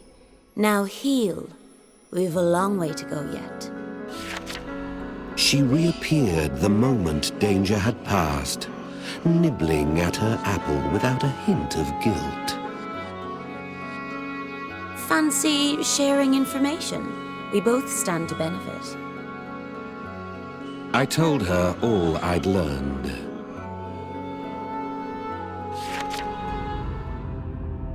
Central to Grimm's revelations was the eternal recursion. He claimed the world had come and gone and been made new again, time after time. The gods of creation are capricious things and never satisfied for long. Druid or Romulus, these gods cared nothing for the struggles of man. The Order of Grimm rejected both of them outright. They claim neutrality is man's sole means of standing against the cruel apathy of those gods. As I finished speaking, I looked to her, or to the void where she had stood moments earlier. I cursed my naivety, for I knew she was a shameless cheat. Yet I'd blithely handed over precious intelligence for nothing. She'll feast for weeks, while my big mouth goes empty.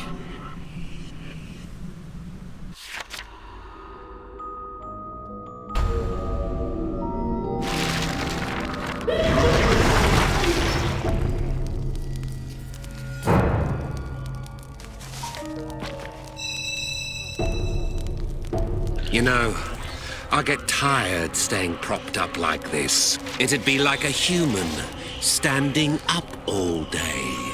So show me some respect, you lucky two-legged bastard!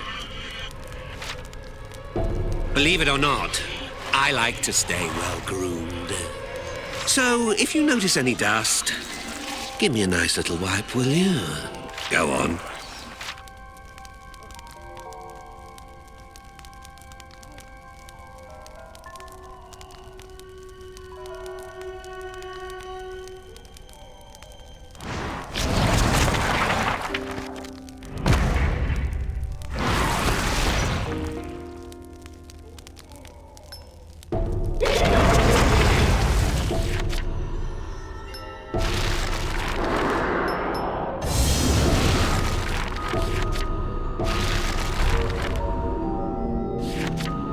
It took me 3 days to track her down. You sniffed me out. She started. I already sold that tidbit about Grimm, by the by. She hadn't yet realized.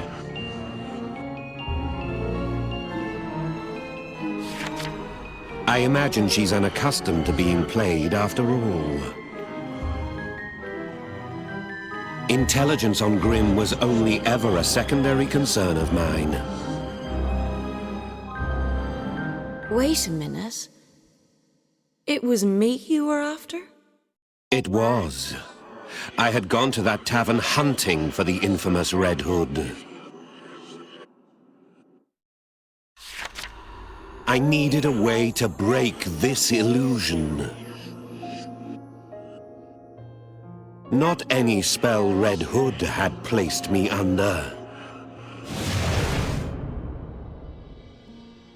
But the visions from my own right arm. As an expert in illusions, perhaps she could break the curse Sortiara left me. Don't expect too much. I'm not the legend rumors make me out to be.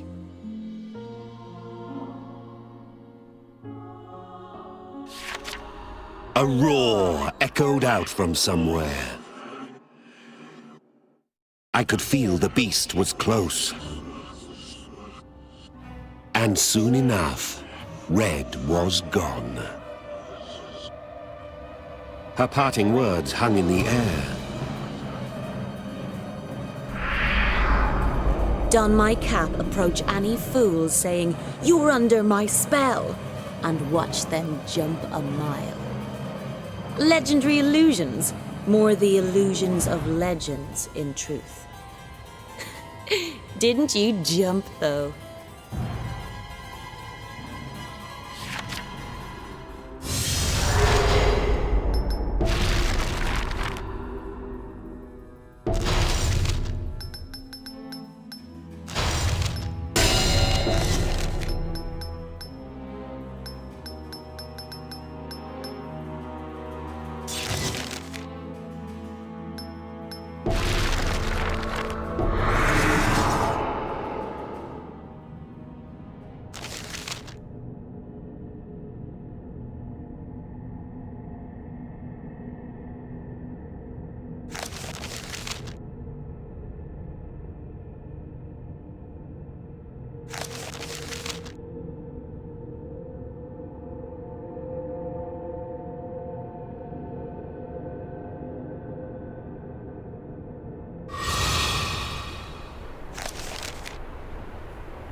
There was no end to them. For each fiend I slew, two more sprang up. Hours passed. My sense of time dulled as my consciousness faded. I'd feel guilty if you died here. Waste of a good dog. I turned and saw her standing there. She raised her apple high and spoke in a whisper.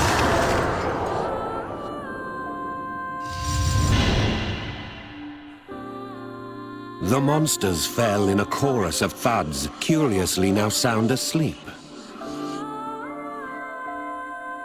At her feet lay the fragments of the shattered apple.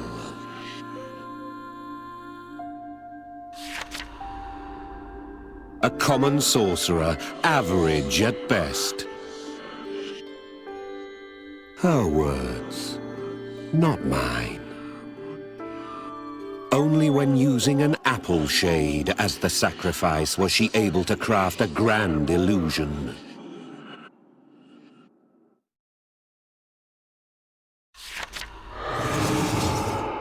She also confessed the Red Hood of legend, master of illusion turned monster, was her grandmother. She told me she was the third of her name. From the day she took up her predecessor's mantle, everyone shrank and kept their distance. She'd begged entry into Avalon, but they turned her away for being of a monster's bloodline.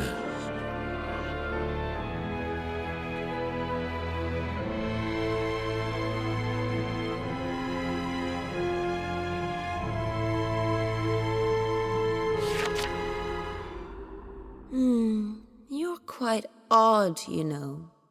She watched my face as she spoke, eyes filled with curiosity.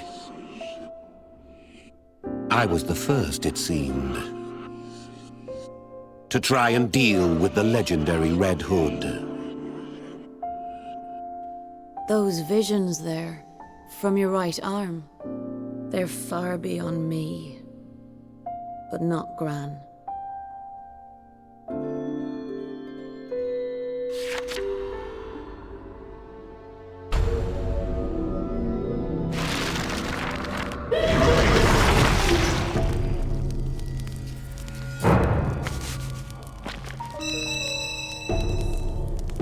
Does a talking book disturb you?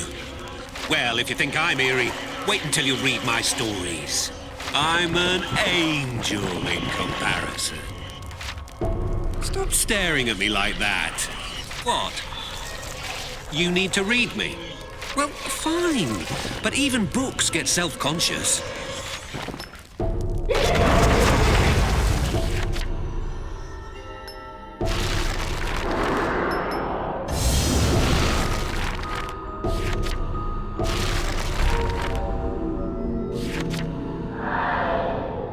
Had she put aside the cowl and the name, she'd have had no trouble finding acceptance. But she chose to remain the third Red Hood.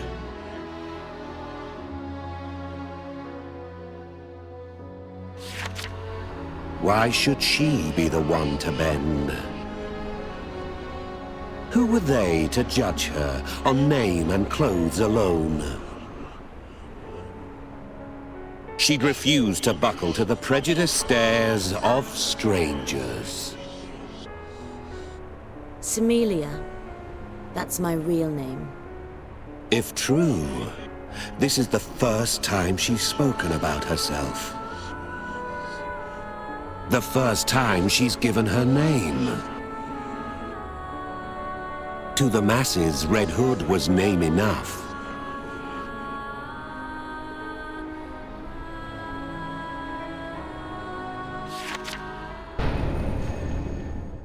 That there is Gran. It's my first time seeing her as well. It was a monster, no question. The original Red Hood. Semelia's grandmother.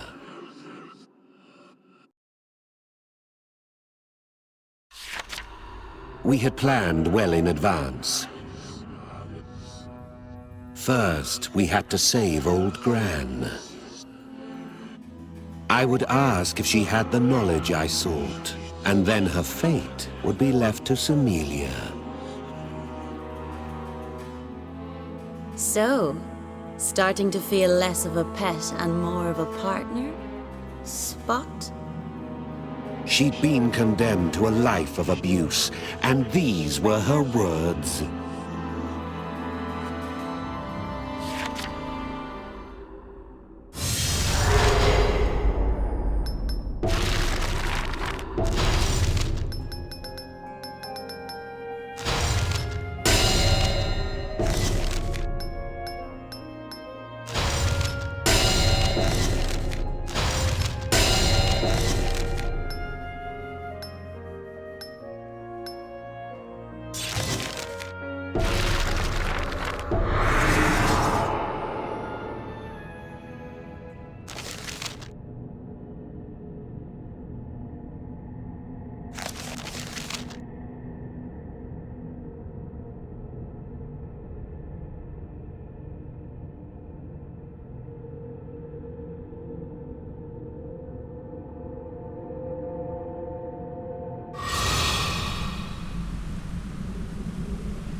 We're just like partners now.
or save it.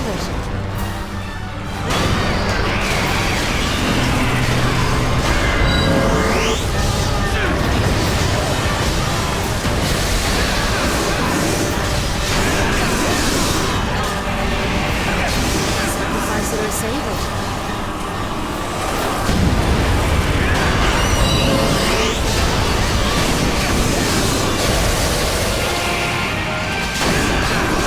Ready for me to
No matter the question asked, the old woman's mumblings were unintelligible.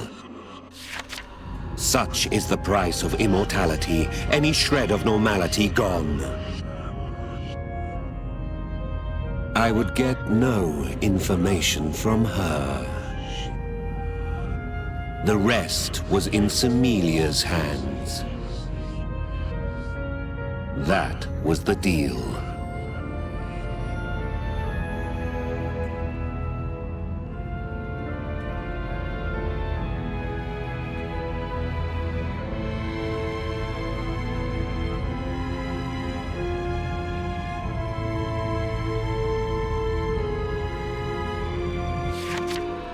She struggled, clearly. To save or to sacrifice. Blood or no, the girl couldn't hide her muddled feelings for the crone. It was because she was blood that the woman had caused her such woe.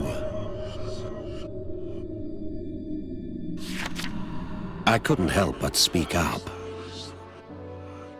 You waver! Stay your hand!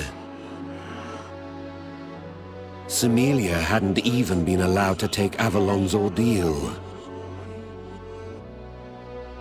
So she had no way of knowing. Sacrificing one with whom you share a strong bond bears a price. The scars left upon the soul are deeper than she could know.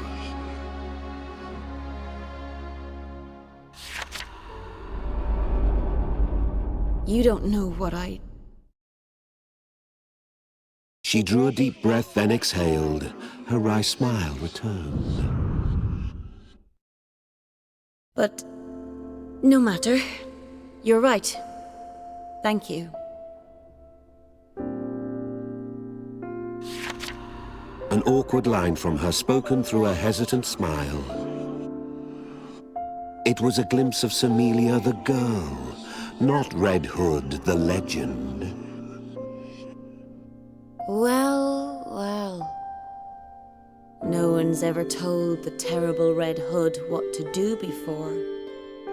She spun the apple as she walked away, glancing back at me. I'll repay this kindness. You have my word, as a member of Grimm.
An awkward line from her spoken through a hesitant smile.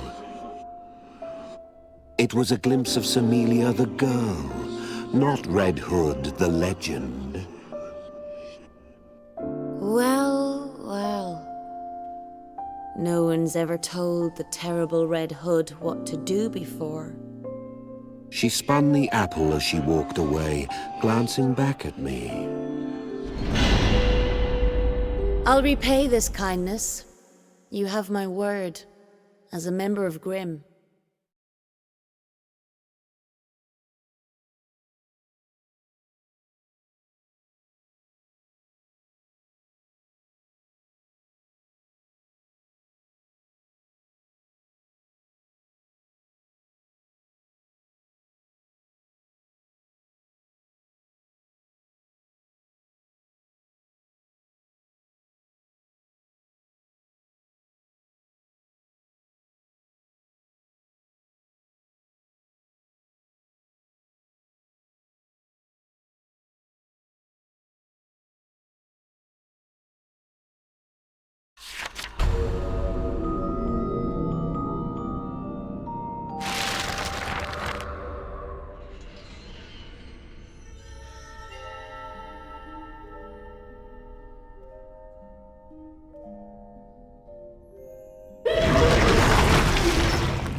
Do you ever get cramps from all this sitting around?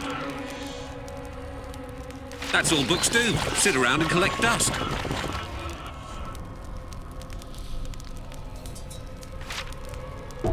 Do your eyes ever get tired from reading too much? Well, I know just the thing. A warm towel pressed up against your eyes. Not for me. For you. I wouldn't want my pages getting soggy. I'd get all flabby.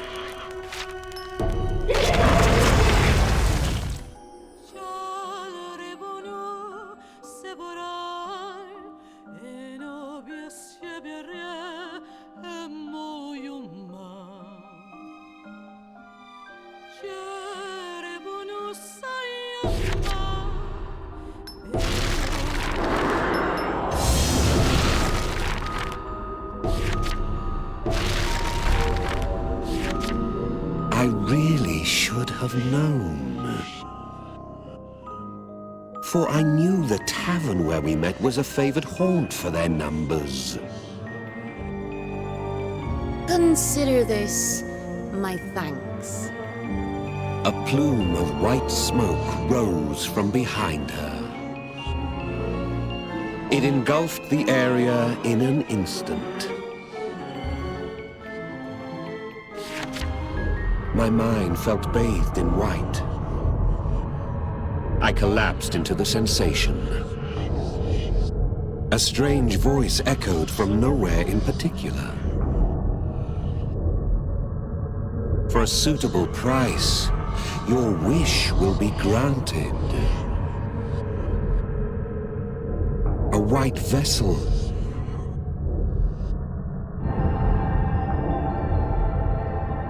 Hung in the air before me, a relic to grant one's any desire. And the source of countless monsters consumed by them. The sacred chalice.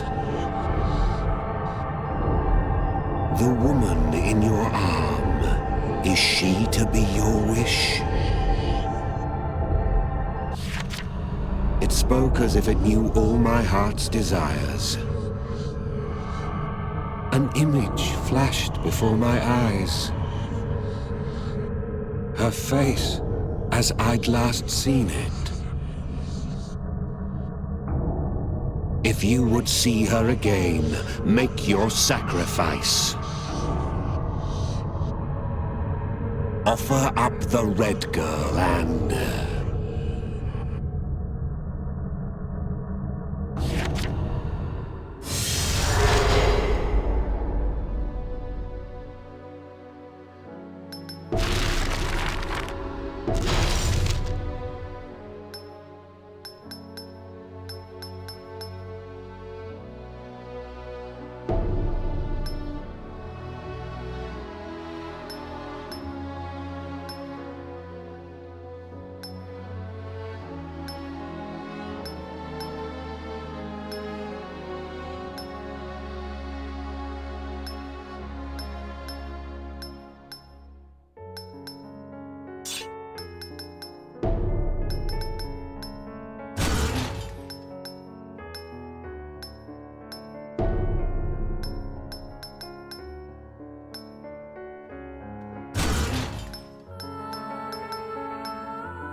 Will sacrificing me make your wish come true?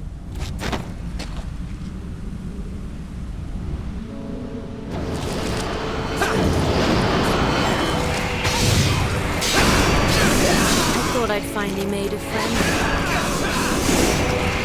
I always put on a brave face.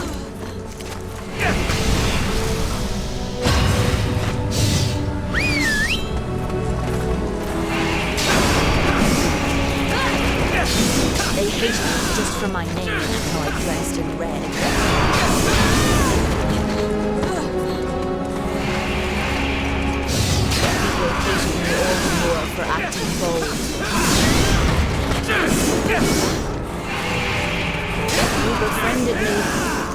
though I'm the Red Hood.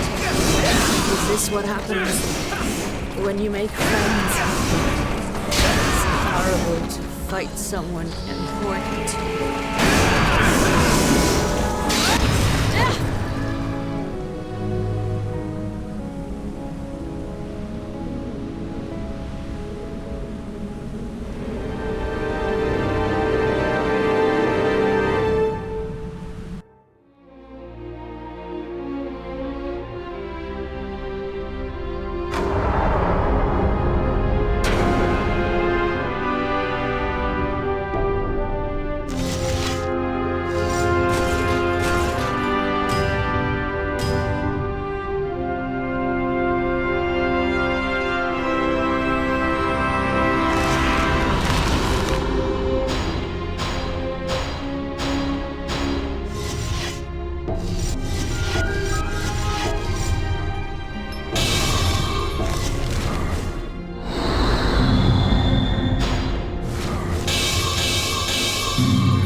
My anger boiled over. I bellowed that her joke was in poor taste. Oops. Then you knew? Yes, I knew.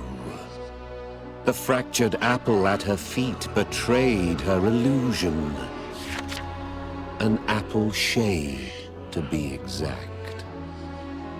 I'm sorry. She really meant a lot to you, didn't she? She seemed genuinely contrite.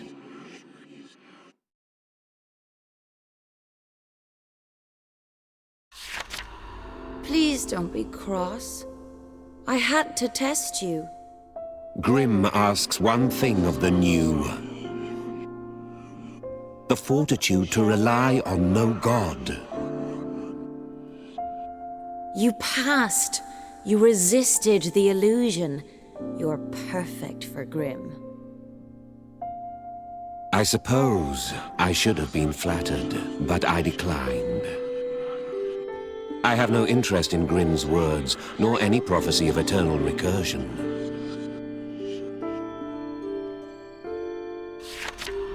Moreover, she'd made a mistake.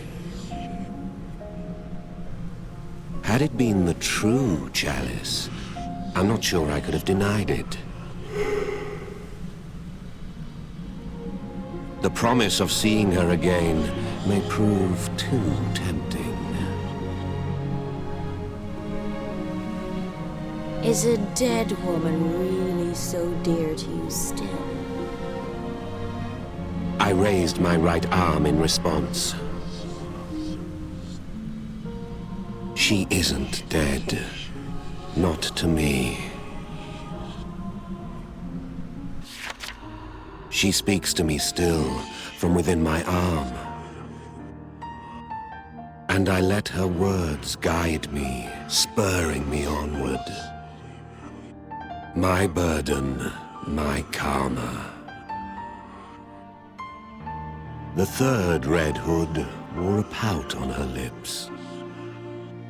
Really? It's hardly fair someone should be immune to the Red Hood's wiles.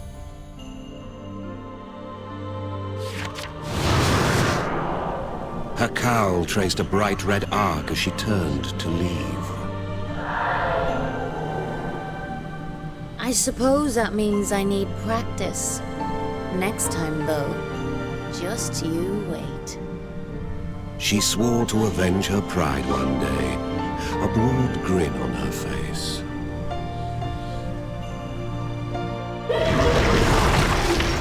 A change has occurred on one of the pages. Have a look.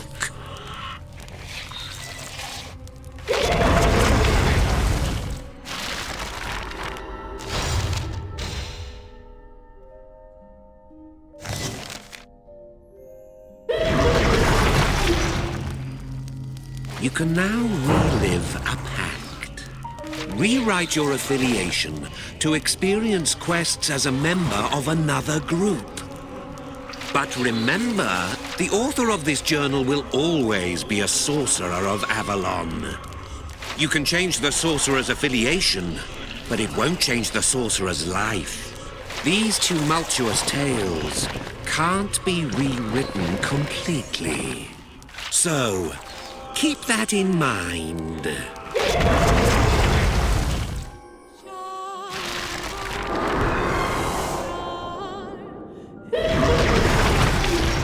A change has occurred on one of the pages. Have a look.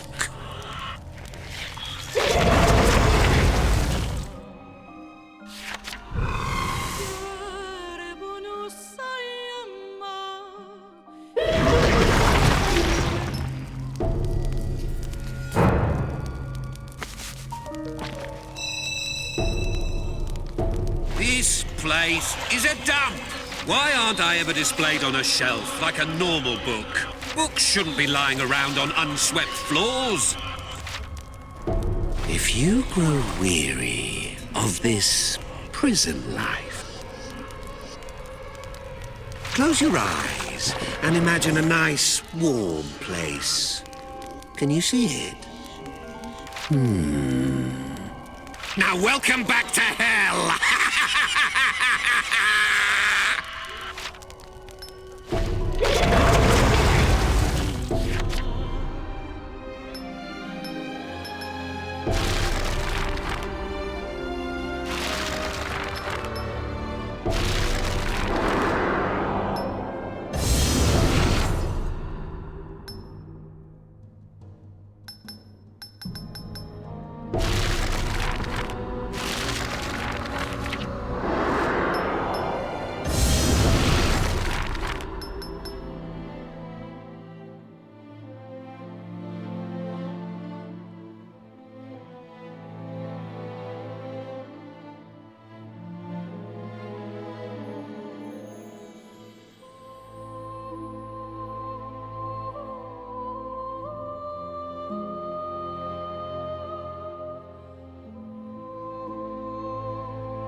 I'm unsure why, but I laughed out loud. My abdomen split open, and my entrails came loose. I rushed to gather my exposed intestines before it was too late. My flesh rotted, my nails and teeth fell out.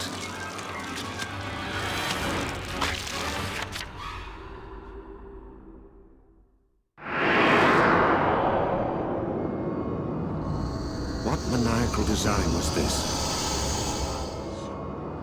Soon, I found that I was surrounded by monsters. But no matter. She thirsted for blood, Sortiara did, from within my right arm.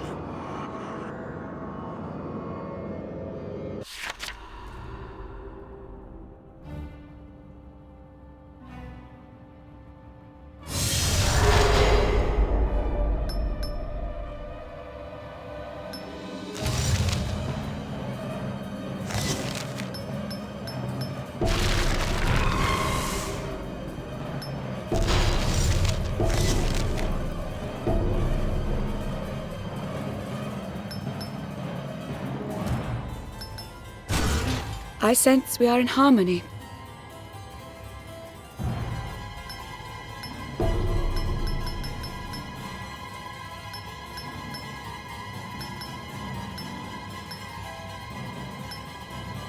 I'll drive you mad with my illusions.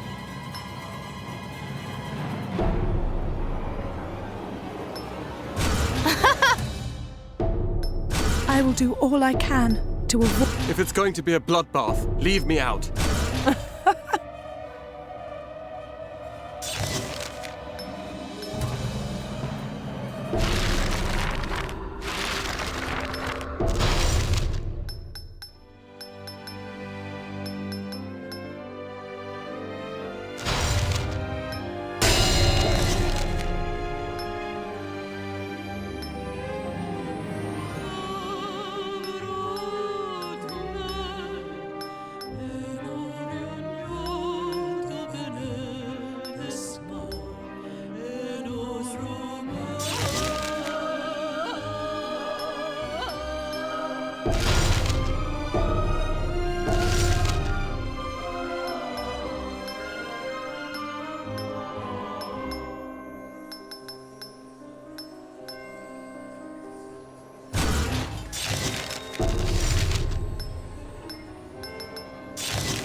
But what was this? My stomach, my nails, my teeth. But what was this? My stomach, my nails, my teeth. There was nothing wrong with them at all. I was losing my mind. The world began to spin. Are you all right? I saw a vision of my partner. It made sense. The familiar face helped me regain composure.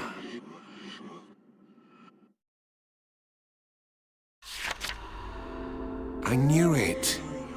It was her curse again. The monsters, my mutation, it was all in my mind. The bloodlust bubbling in my right arm occasionally pushes me to the limits of sanity. I knew then that I had precious little time. 13 days until the end of the world.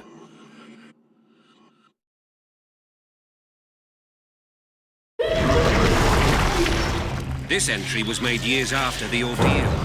In the interim, our dear protagonist has been distraught, agonizing over the sacrifice of Sortiara.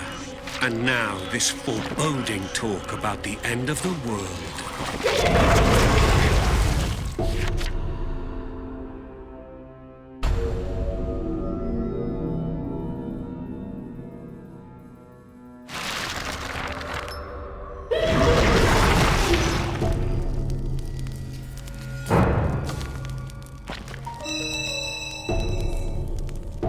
What are you doing? You can't read a closed book. You won't get anywhere staring at me. Read. Oh, I'm not feeling too well. What? Do books ever get sick? Huh? How should I know? Go and ask an encyclopedia.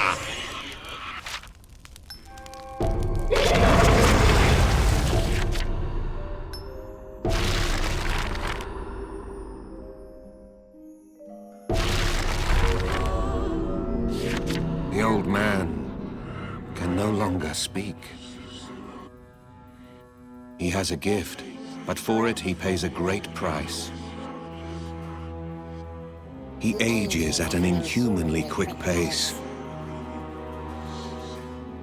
Yesterday, when he could still just manage to speak, he told me this. Do not stray from this place, no matter what.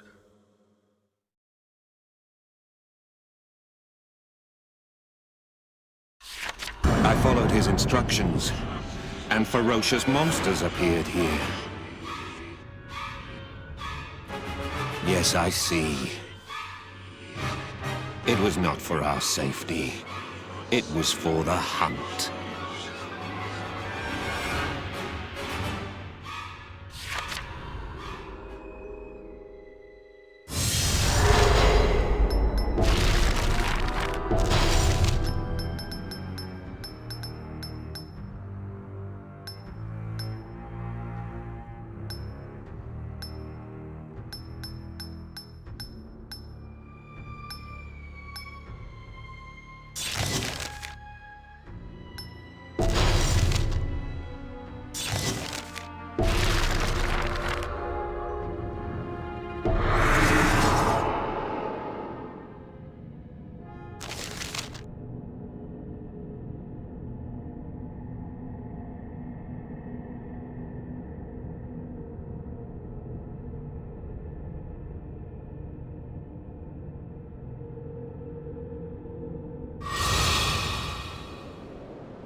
More monsters appeared, but I thrashed them all.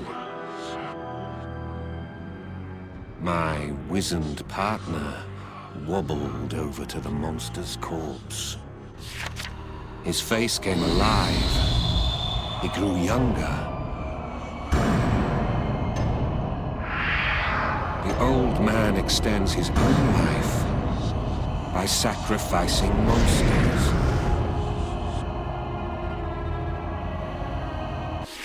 Without sacrifices, he would not last more than 3 days. That is the price that he pays for his gift. He is my partner. He is Magusa. He also has a gift that allows him to catch glimpses of the future. We complement one another. The monsters that I must kill to quench my bloodlust allow Magusa to reverse his aging. At the moment, we have a certain objective. 12 days until the end of the world. What we have seen is a depiction of Magusa in the distant past. Now, he rules this world of ours. What do you think could have led to this?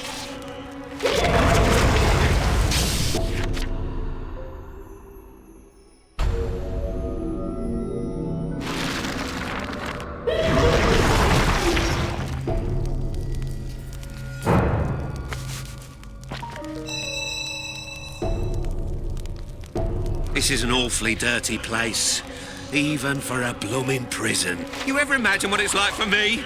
Sitting on the floor all the time! I'm jaded as a result. Can't even open my mouth without hurling insults.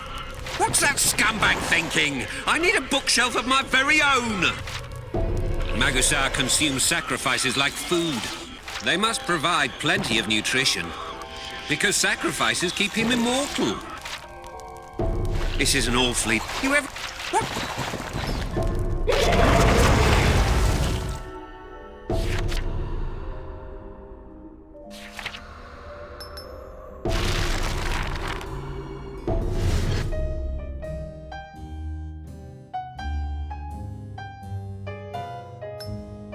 Want some new...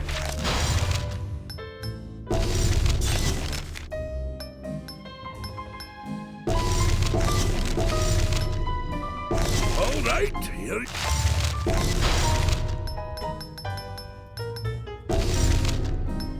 All right.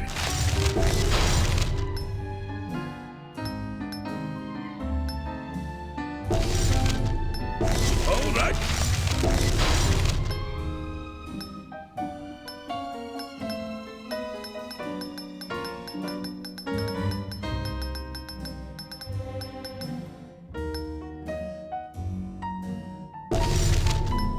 All right, here.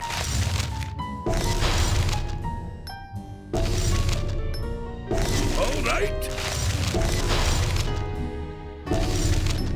All right.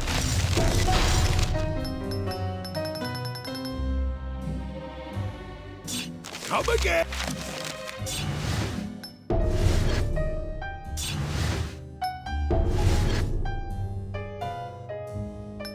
A lot of talk when we did... Change. Why? I've got to... Tell you what, let me...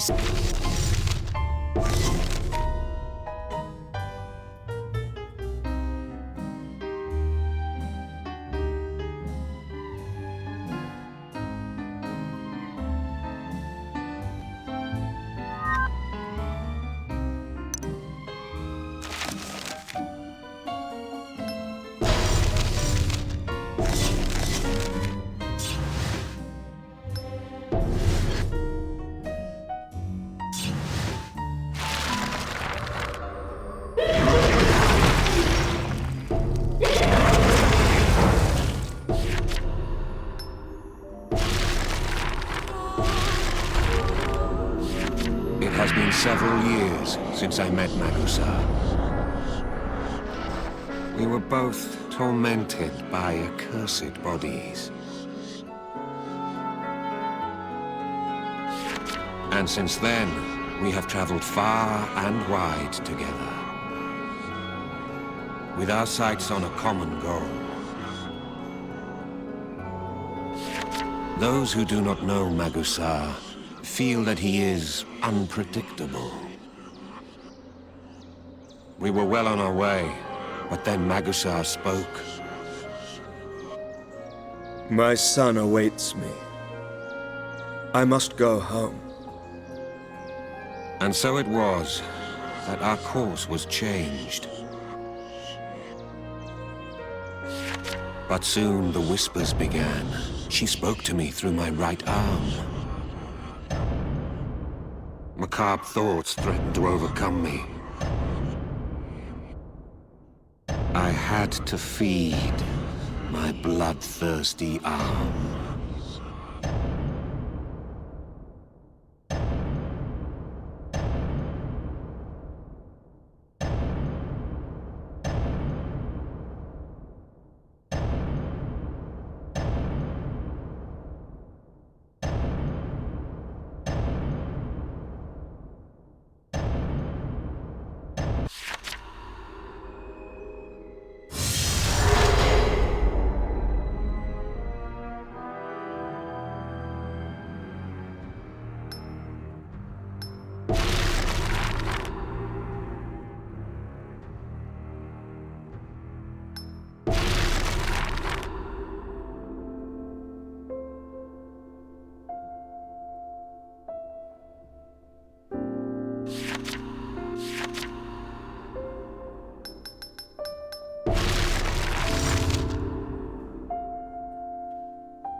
My premonitions.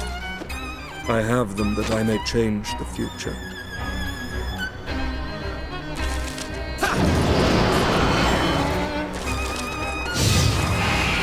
You are unstoppable.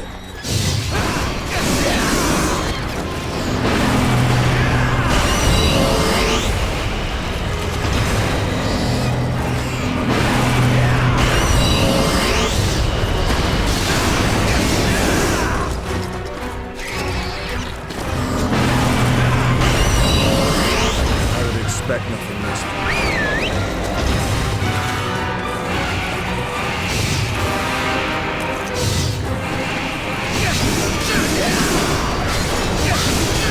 You sacrifice them or save them.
The massacre of the monsters helped calm my murderous right arm.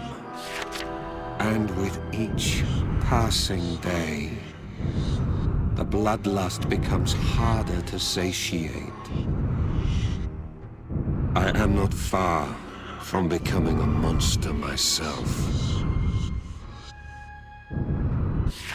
Come, we must go from here. Magusar was ready. Determined to see this son of his as quickly as possible. Wonderful. What a partner.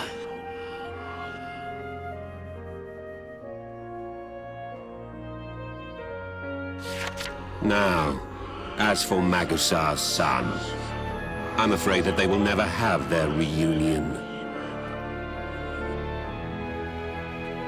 Because no son ever existed in the first place. 11 days until the end of the world. The author of this journal spent countless days and nights with Magusar.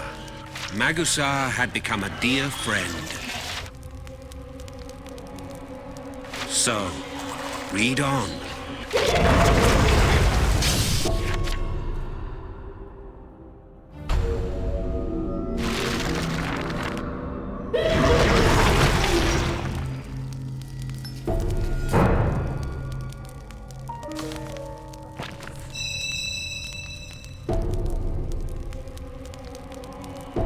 Hey, you look a little pale.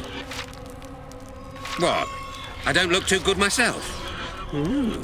Perhaps you're right. Wait, cut that out. This isn't about me.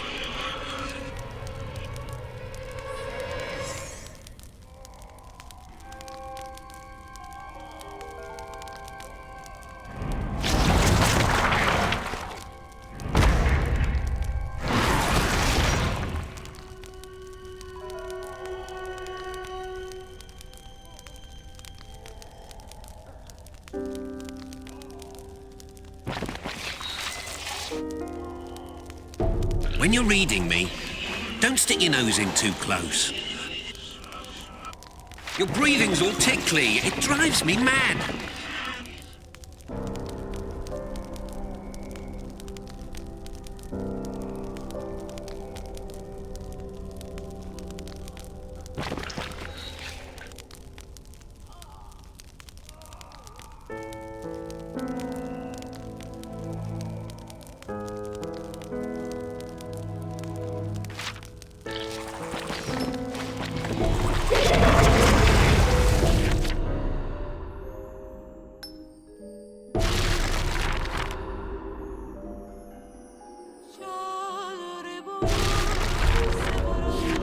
Those who sacrifice the lives of others pay a special price.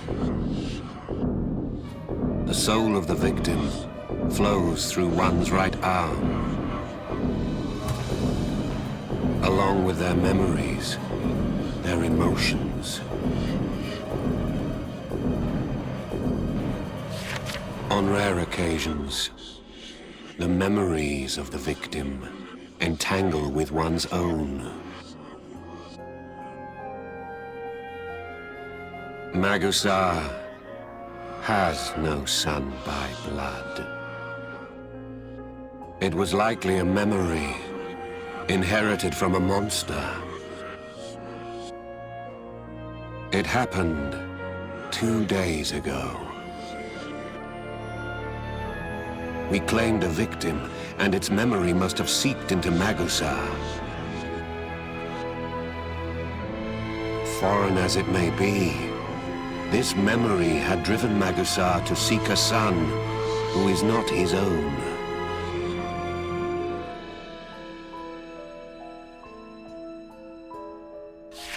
Such is the bond of family. We neared the town where his supposed son lived.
We will soon meet my son.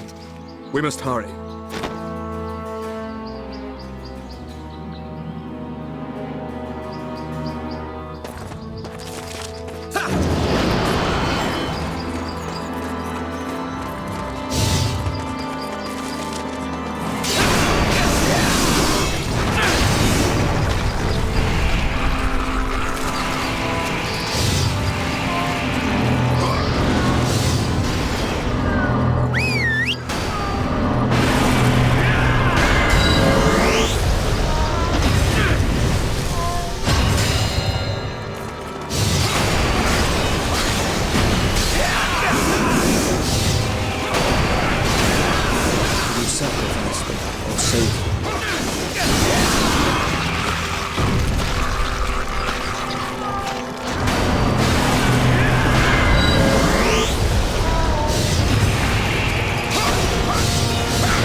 Stay focused.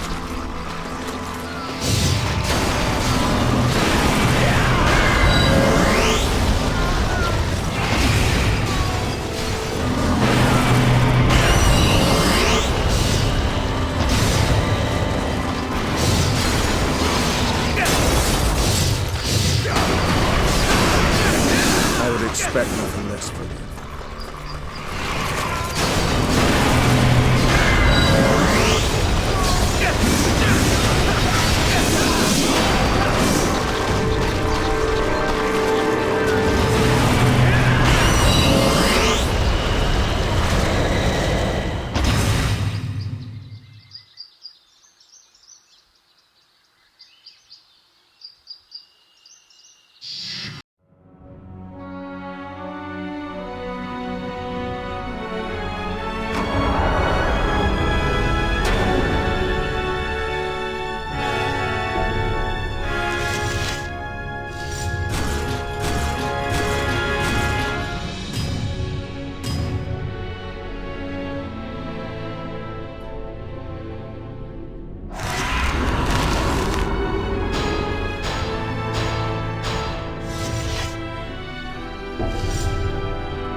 We reached the village, but were met with no welcome and no sign of life.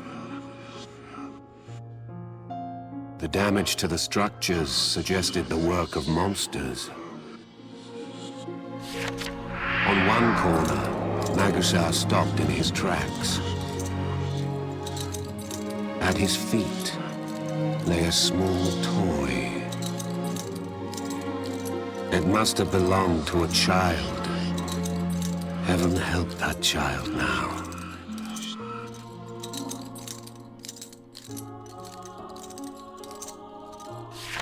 Magusa peered intently at the toy. Perhaps he knew from the very beginning that this memory of a son was not his own. Perhaps he knew, but could not help himself. Fond memories are exalting. Sad memories wrench at the heart. It matters not whose memories they are. Magusa still had their memories. He could see his son playing with the toy that rested at his feet. He studied it for some time. Then a tear ran down his cheek. 10 days until the end of the world.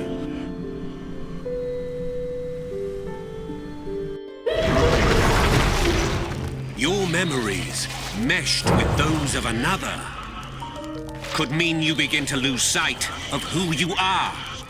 Before long, you may be someone else, just like Magusa.